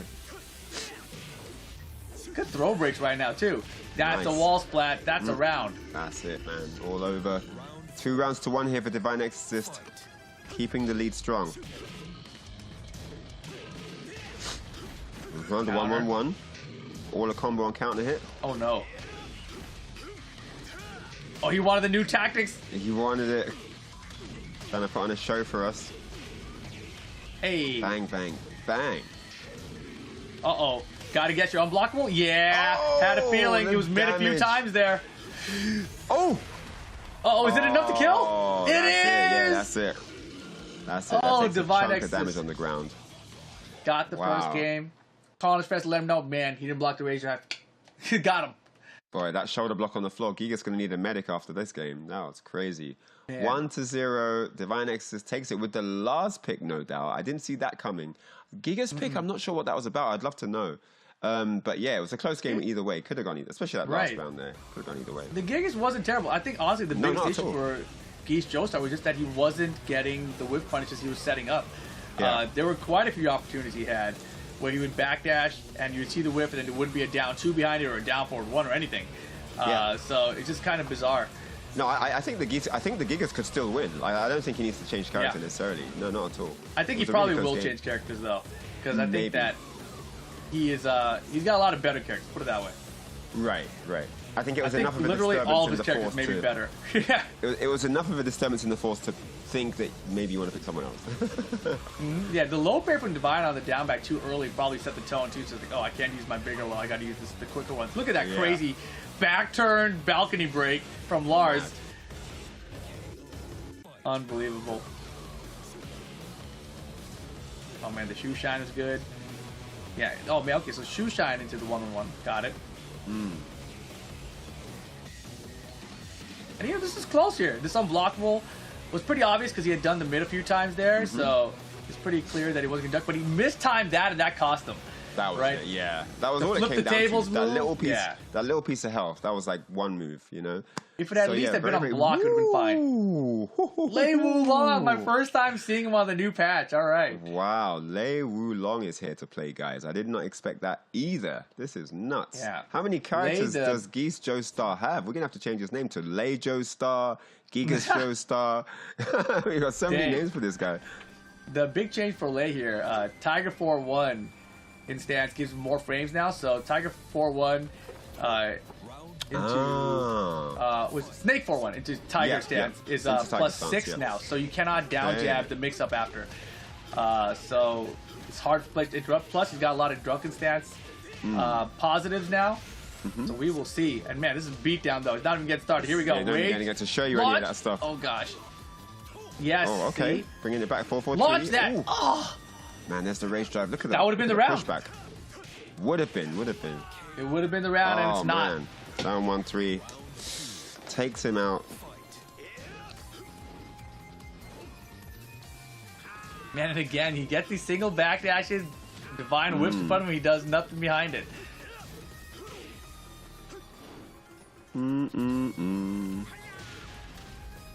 Oh, catches him ducking. Good float conversion.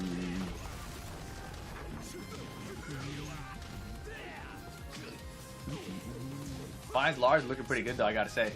Looking sick, man. I remember now, he's picked Lars before. I remember before thinking his Lars was sick when he played him last time. Okay, crane to Panther stance. Oh, Razor Rush. Oh, he's scared right here. The rage. What the heck? The jump on accident works out in his favor. Wow. There's no way that was intentional, right? That was precisiongaming.com, boy. I mean, he is a 2D player with Geese Nakuma. Maybe that's his tech. I don't know. That was ridiculous. Oh, wow, that's a crane. big hop kick. Good block. Goes into... Hey, no. No follow-up. Yeah, but doesn't matter. Set point. Divine is his first of 2 here. Lower semis. Oh, man. So GeeseJoestar facing elimination down the barrel right now. Needs to get this round. It's going to be with Lei all the way here. No launch again. Stance. Oh. What? How did that running one miss? I don't know. Oh, there's a big hop kick again. Over to the wall now. Going to try and do max damage here if he can. Keeping him pinned. Goes low on the Razor Rush. Oh, man. Not enough yet, though. Divine Exorcist gets a flow. Too hard.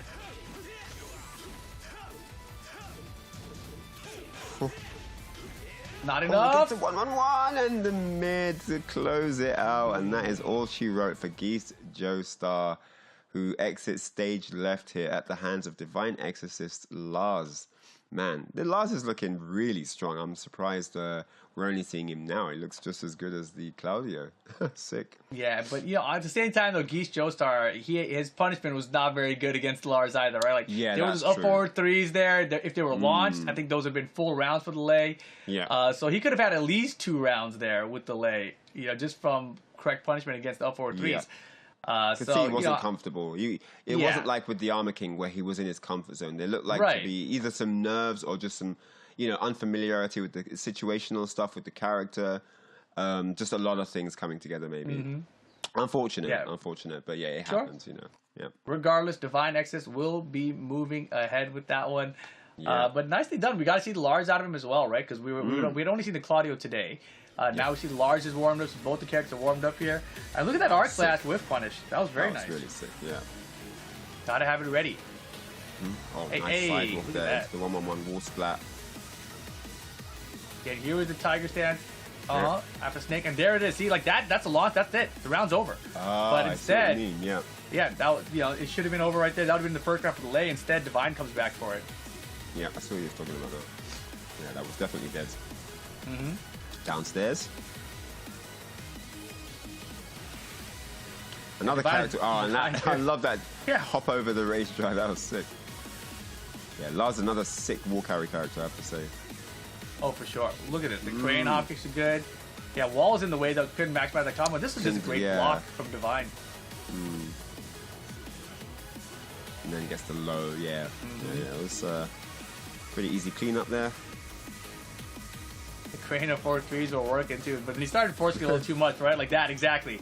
Again, forcing it too much. And then this looks like the end right here. The 1-on-1, yeah, there it is. Boom, mixed up, and that is it. Divine Exorcist moving into the top 3. No, into the top 2. I forgot. Top 2, yeah, this is it, man. Oh, wait, no. This is it. Yeah, because Lo-Fi King never came back. So we went from the lower semis. That was for 4th place if you lost. But if you won, you're guaranteed top 2. That was crazy. Wow. That was a lot on the line that we didn't know in that first 2 sets. Oh, my gosh. So, yeah, because Lo-Fi King didn't respond again, was in the upper final and the lower final, out of both, but still goes home at 3rd place here. So that's decent for Lo-Fi King. But Divine Exorcist gets a bonus, right? Just like Joe crushed it. So we're going straight into our grand finals. Divine coming up from the lower side, and Joe Crush Now we see chilling up there for a second. The tail of the tape there, man. 47 wins for Joe Crush, 27 wins for Divine Exorcist. Not many losses between them. I mean, only 4 losses for Divine and only 2 losses for Joe Crush. And the win ratios are very high here. 87% win ratio for Divine, but man, a whopping 96% win ratio for Joe Crush. He's barely lost. He barely understands the word defeat. I mean, this is insane. So yeah, I mean, shout outs to Lo-Fi King, great performance. You know, it's unfortunate because he was in a great position to do really, really well here. Maybe even find himself a seat in the grand finals as well. So who knows? You know, he was unresponsive. At some point, we have to move on. That's just how it works, right? So yeah, this is what it is. It's going to be Divine Exorcist versus Joe Crush for the finals. Let us know. Get those channel points on the line. Who do you think is going to win this? Divine Exorcist is coming out of the lower bracket. He needs to win 2 sets. It's going to be best of 5 here in the grand finals. Joe Crush just needs to win 1 set of best of 5. If he gets 3 games, it's a wrap. He's your champion today, and that's it. So 70% of the chat say Joe Crush is going to win this one. He's going to crush Divine Exorcist. So 30% of you are like, we'll see. So let's see what's going to happen. Man. I think that Joe Crush who won the last one? Who won? Did they win the last bet? What did they bet last time? They bet on. I don't remember. Was it GeeseJoestar or look like? I think it was like 61%. Or someone. GeeseJoestar. But who was the someone? I think it was. So they were wrong again, right? Yeah, they're back to being wrong. They're back. They're only right when Joe Crush is on the screen. That's it. Oh man. Oh boy. Okay. Man, well, it happens. It happens. Joe Crush is just too broken, right? So that's why everyone knows they're in safe hands when they put their channel points on him. We'll see though. Like I feel like Joe obviously has the Jack, very good with the Jack, but I feel like if you have someone who's very good against Jack, it could become a problem, right? So I think Lars isn't a bad pick here. I think Lars and Claudio are both good here. Yeah, so I think so too. Yeah, gonna be interesting. Let's see. Chat's like, we got this. We're going to get this one right. We'll see about that. I mean, definitely, like I said, Joe, probably the favorite. He was my pick from the beginning of this whole thing, just because of how well he's been doing the last month or so, in addition to how well he's been improving over the last year. But we shall see what character Divine's going with the Claudio Infinite stage of what they get first. New tactics, baby. Out the window. Infinite stage. Wow. All right. Let's get to it. Grand finals, ladies and gentlemen. PlayStation Tournaments, Fight Nights, Tekken 7 North American Grand Finals here. It's going to be Joe Crush out of the winner's side, and then Divine Exorcist out of the lower bracket here. Let's go. Wow, and blocked the down back one star of the round. Straight away. He knows the matchup. What's going on? Oh boy. While standing one, launches in for a Outspaced. chunk of damage. Half energy gone just like that. What? Forward 2 didn't beat the running 2 there? That was crazy. Oh my gosh. Well, it's just a prototype. It's not the proper Jack. That's just his name. It's the proper Jack. Just a prototype. Oh, man. Oh, interesting throw, Oki, there, huh? Oh, Go gets for an the important grab, break. getting the running 2. Takes his head off with that. This is interesting, right? He's forcing him to have to duck, and now you see the mid-mix coming out immediately. Yeah. Punish that. Back it up. Ouch.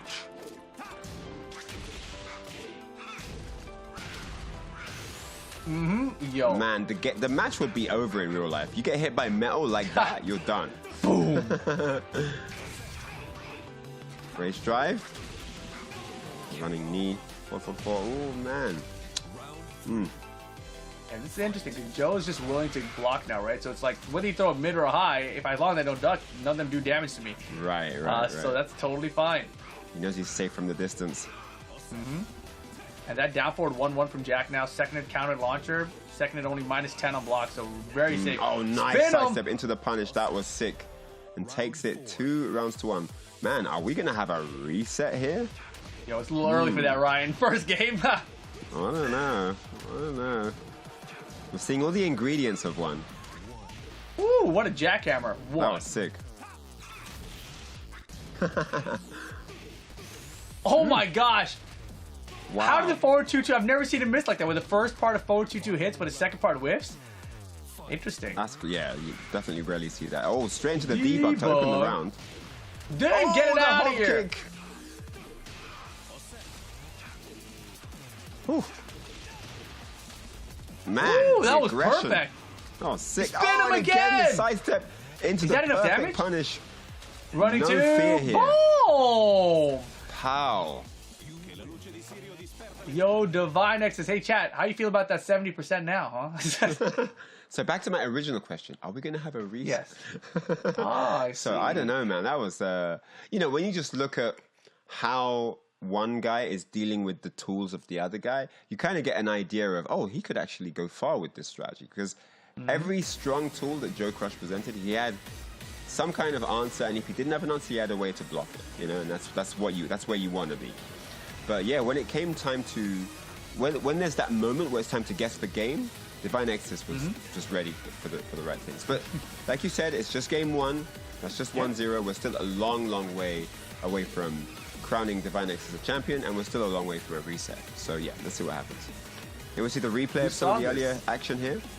Goes for the running knee. Yep. Joe Crush was like, nope. That forward 2-2 hit just fine, right? Yeah. That was a proper punish, and I feel like that's the solid punch of your Claudio. That is the And this one was right the story. there. Yeah, That's the sidestep setup. Yep. into the spinner, dude. Yep. I won in the game as well.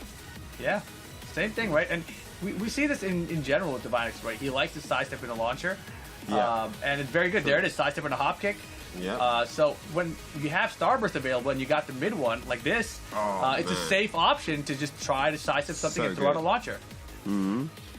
And that steps away from down 4-2 as well. So that's a problem for Joe Crush. He's going to be looking out for that now. He knows that he likes to do that. He's seen that a few times into a few launches that cost him, really. So yeah, he's going to be looking out for that now, for sure. Exactly. Jack has answers, though. You know, his jackhammer elbow will track that direction. Yep. You got to step the elbow the other direction. So we'll see if Joe Crush is aware of that. I think he is. Brimstone and Fire is going to be the stage, though. But Divine Exorcist, you know, he's a high-level player. We saw at the beginning of this broadcast the highlights of him from the previous Grand Finals, way back when. This guy And only that knows was Grand all Finals. the way back. Yeah, he's not his first time in a Grand Finals. A lot of sidestep launchers, and he's very good at finding them, right? So that's the he key. is. Let's see if he can bring the fire right now. 1-0.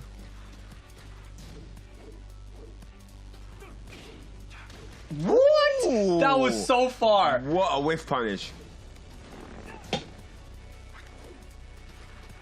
It was so far the follow-up didn't reach.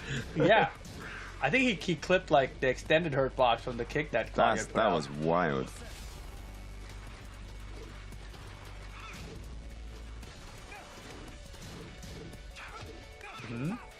So What a jab.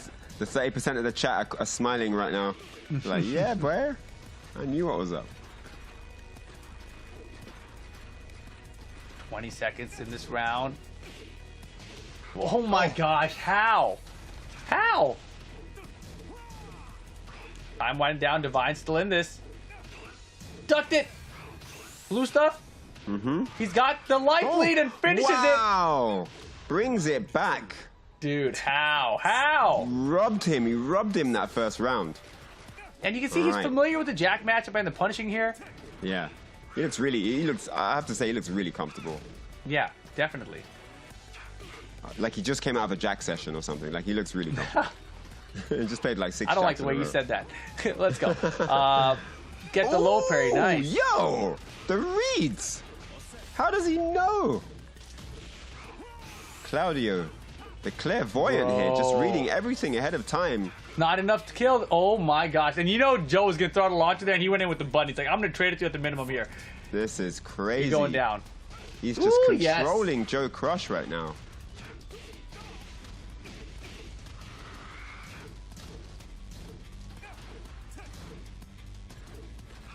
Wow. Dang, the pressure. Oh, and Joe messed up the wall. Someone got it anyway.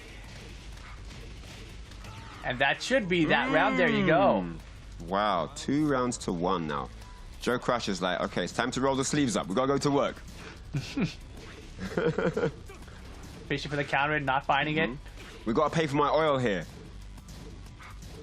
No punish. That time with the down forward 1-1. man. Yeah, minimal punish on that too. Uh-oh. Plant the seeds, bro.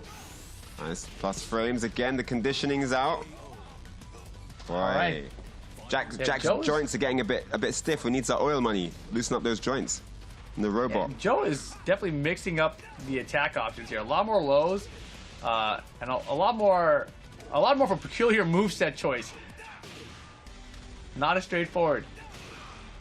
Oh, where did that come from? Dog. What? Is that enough? Yo, the damage, dude! I thought about it. I was like, wait a second. That last hit might actually kill him. Divine and it Exorcist did. is playing ridiculous right now. This is insane. I can't believe that killed. And like he was just ready for that. So I think he knew. He obviously knew. He was like, yep, this will take it. Sure.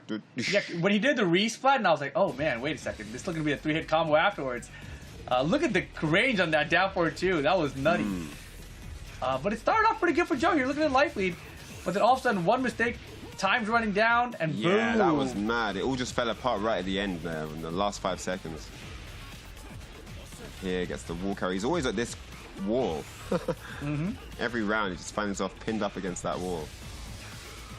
Divine Exorcist trying to plant him in the wall, trying to embed him in the wall like Apocalypse. Hey. And yeah, see Joe right there missed the wall standing one beforehand. He's like, wait a second, I meant to do this, and he still found it. Like that's beautiful. It's like, yeah, it's what I meant to do. That was a good round. That was a sick round. Oh, but look at this. And here he really started conditioning him. Look, the setup side step 1, and he goes low again. This was really smart play. Low kick, yeah. That was such a sick round. But the way this ended, man. Look at this run to maximum range, right? Finds this, and then backdash resplat into the full combo. Yeah, that was clean. Wow, villain type maneuvers here from Divine Exorcist looking really, really strong. You know, I think the number one most popular villain of all time in any comic is not Lex Luthor. It's actually the Joker. Oh, that makes a lot of sense. Yeah. I mean, I feel like, I don't know, should it be Lex Luthor? But I don't know, yeah. I think but it's the Joker. Joker is definitely a better villain than Lex Luthor. I always thought Lex Luthor was kind of whack. that's just me. He's just a nerd. Like, all right, whatever. You know? Oh, cool, you're a nerd. That makes you a villain. All right, whatever, dude. You want the world to burn or whatever. I don't care. Yeah. Joker just does it better. I think he just does it better. Yeah. I mean, Lex Luthor is so evil. He just finds some green rocks. amazing. Keep up the good work, Lex Luthor. You know. Oh man. All right. So speaking of antagonists doing their work, we've got Divine Exorcist here, who's looking for that reset. 2-0. He's in a prime position to get that reset to happen here in the grand finals. But Joe Crush wants to win right now with the Windies, literal ones here, pinned up against the wall here on Sook in game 3. Looking for the jackhammer. Ooh, the Whoa! 1-2. Man. He does it so close sometimes. Very good. I know. It's like the instant shining wizard that you see the kings do. Just comes out in your face. It's also his confidence in doing it at that range too, right? He's like, I'm gonna do it right now. Watch this. And obviously it's duckable, and it's also got the new wall tact. Look, new tactics. Oh. Down forward 1. Down forward 1. Crazy. And you know that's the thing about this, right? It's a new balance patch. He got the wall crush there. Whoa! 3 in a row? But didn't get anything off it. Yeah. And look how little damage it did. Yeah, it didn't really hurt. For the risk he was taking, it didn't really hurt much. Because like in any moment in that sequence, you're gonna get eaten a hop kick, right? Yep. Didn't even duck the extension there, letting him know. Please finish it for next time. 1's on point. Blue stuff incoming. Step. Oh, no step. Uh-oh. Oh, Did it raw that time. And again, that's going to counter launch it. That's some new tactics. Button. Man.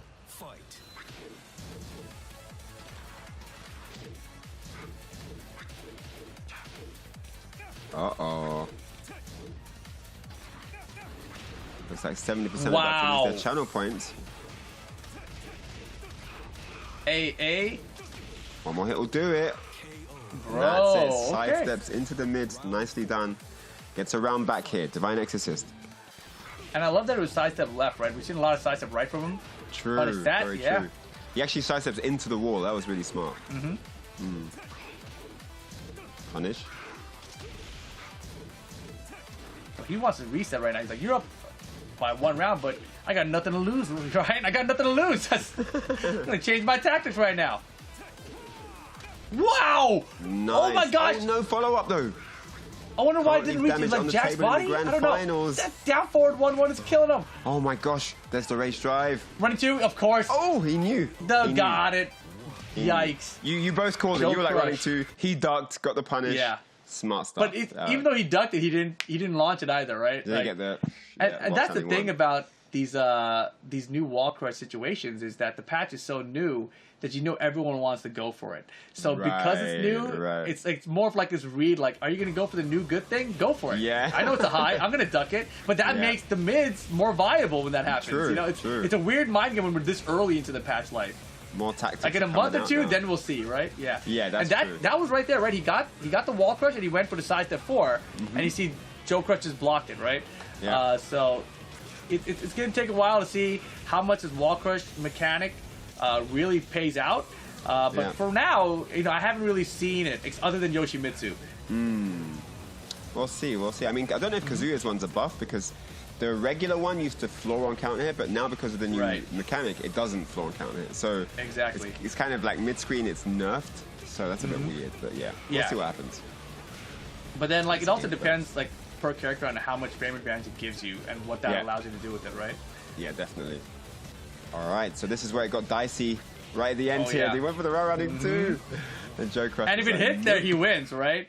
Like if Joe Crush had done like a while standing 4 or something there, or hit any other button that was standing, there weren't 2 connects in that situation. And all of a sudden, boom, we got a reset. This time though, we go to Mishima Building, and Divine still have 2 games to 1. Joe Crush can still bring it back and end this tournament right here in this set. We'll see. Small stage here though, going to be good for both characters, I think. All right, so let's get into this. It's 2-1 right now. Claudio's still up on games. Divine Exorcist needs 1 more for the reset. It's not over. He just needs 1 more game. Then we have a reset bracket. But I know that that Joe Crush definitely wants to close out in this set if possible, right? He wants to get 2 straight games and leave. Without a doubt. That's the way to do it, man. Otherwise, you're wasting a lot of energy even trying to get this closed out here. Exactly. So... Ooh. Oh my gosh.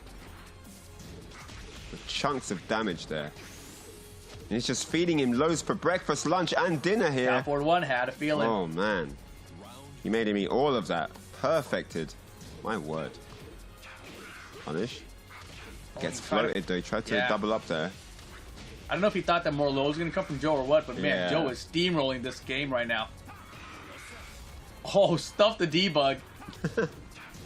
Yeah, slow on startup that is. Beautiful. Clips him. Yeah, Joe just backdashed out of the range that time. Power crush. Power crush gets the wall Doesn't splat. pick it up. Oh, it's enough though. It's enough. 2 straight rounds here. One more round to tie this up. Oh my God, 3, 4. No hop. Was that 4? And launch. Oh, and yes. then the launch. He's in his head. In his head now, definitely. Hey. Back 2. Back 2. +5. Down back 1. My. Perfect. I think someone from the chat just sent him a message like, guys, we've got 70% of us vote on you to win. You better win this. Wow, that game was a round. beatdown. Yeah, the entire game was dominant. Yeah, for sure. For sure. Man. Does that dash happened? up 5 down back 1s? That was insane. I think it was 4 in a row that time, and then he just waited. He's like, are you going to throw out the hop kick? Yeah, because I think he wanted to like get whip punch the hop kick, but then nothing happened. He ran up and ducked in his face, and then he did the while standing one. I was like, oh boy. All right, guys. Very so nice. the next game is a big one. It is either Joe Crush takes the entire tournament, or we get a full bracket reset between these two. So yeah, big things. Whoever wins this one. And jackhammer there into forward 2. I love that unblock. Yeah, this first round he just had him lost. And he tries to finally move and gets down forward 1. Yeah, it was just so hard. Man. And then this wall carry here, you're back in the same position. Like I said, this stage is good for both characters. Jack loves walls, small stage. He can find a wall anytime he has offense. Claudio, decent with wall pressure as well. But look at this. Beautiful whip punishment there from Joe. Uh-oh. Power crush is good, but a little bit... He tried to sidestep to get the realignment right, but I don't even know that he needed to. I feel like if he had just done it before, he might have killed. It seemed like the right idea. It was that final round. The dominance continued after the down back 1 barrage. Over at the wall here. Hey. And look at that chunk of damage gone again. And oh my God, another 2 perfects in that one game. Crazy. Wow, and look at so this. Here we go, random. guys. Arctic Snowfall it is. And again, Divine Exorcist needs this game to stay alive in the tournament and reset the bracket. Joe Crush, if he gets this, it is curtains for Divine Exorcist, and Joe Crush will take the tournament. Let's see what happens.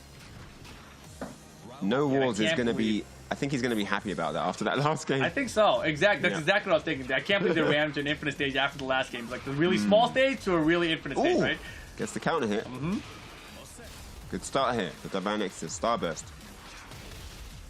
Oh my gosh. Sidestep 2 this time. Wow.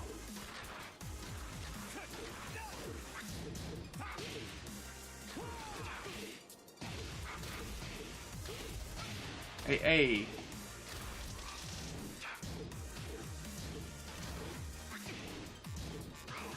Fun is that? Man, Bulma is not in rage yet? How did this happen? This is so crazy close to rage for both of them.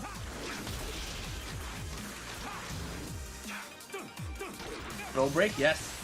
Power crush is good. Baseball slide, safe. Wow. He's in there. Round 2. And that move, that looks like a bat swing as well, right? The move he did before that. Baseball robot, dude. The future. Launch, nice. People rarely block that. That was sick.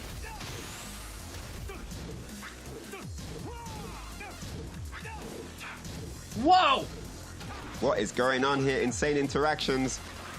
He's Claudio living. needs this round.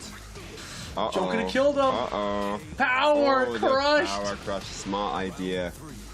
Clever stuff. 1 round apiece. The next 2 rounds are big. Who's going to get them, though? Fishing for that mid. Joe Crush. Just looking for damage wherever he can take it. Forward 2. Nice low pair on the down back 1. Great read here. Divine Exorcist now. Back on the attack. Joe Crush backing up. Creating some space for himself. Back in the fray here now. Look at this. Yeah, could have had the down 2-2 there a second ago. Divine Exorcist. He's chilling. He likes the infinite stage. He gives more pace, but gets caught with the wild standing That's going to be the round. And Joe Tournament Crush is point. on tournament point right now. One more round. One more round.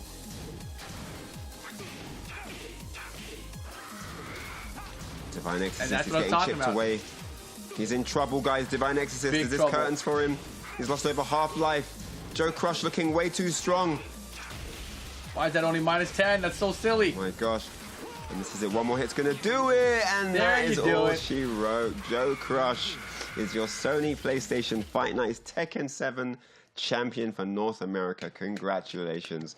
What a run from that man. What a solid, dominant performance. The grand finals looked a bit rocky at first, but his elevation of strategy just came through at the end. And by the end, it was very, very one-sided. Congratulations to Joe Crush, winning in the winner's side. Yeah, Awesome definitely, man. Very clean play throughout. Didn't drop a set to anybody here tonight, but nicely done. Divine Exorcist as well, you know, played very well in this matchup. Had the first 2 games, but Joe really clutch master, dude. He's been grinding. He's been playing non-stop, I feel like. If there's an online tournament, this guy's in it. But here you see it here, the baseball slide, That was sick. guaranteed. Yeah, the baseball bat into the baseball slide. It was really sick. And yeah, you see Divine Exorcist trying to fight back. Couldn't really get it going as well as he did in the beginning. You know, in the first 2 games, something just didn't click. Nice power crush there, though. But yeah, that's pretty much all that went well after that, you know. Just seemed to fall apart. Joe Crush was able to get all the clutch launches. And nothing big happened in the last round till the very end, you know. Everything was just chipping him away. Small hits, small hits, small hits. And then big one, yep. So Like, look at that. That risk reward is so crazy for down forward 1-1 for Jack now. Yeah.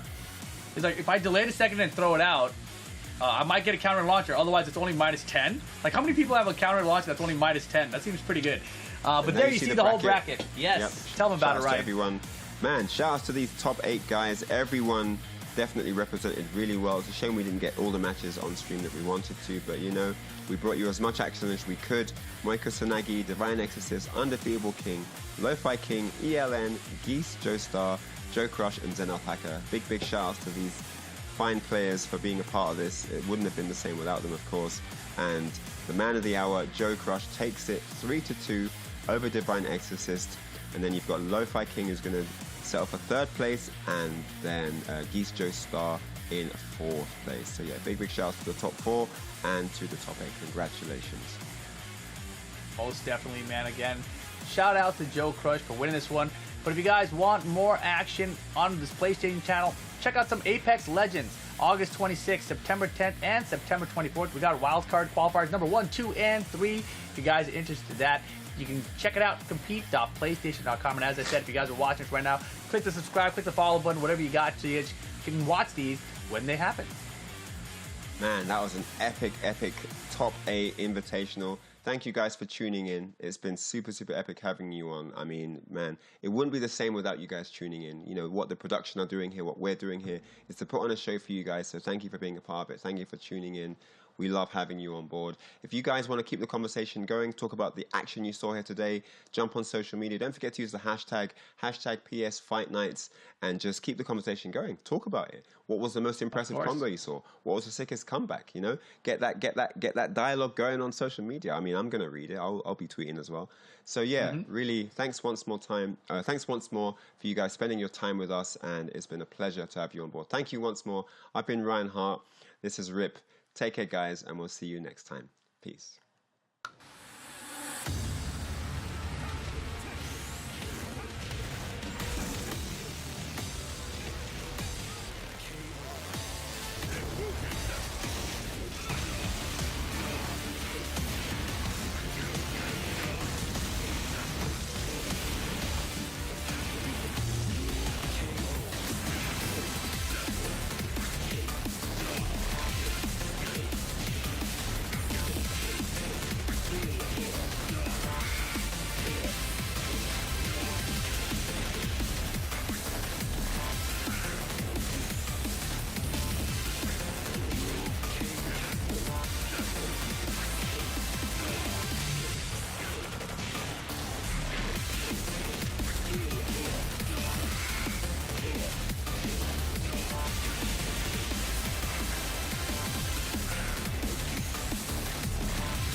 information.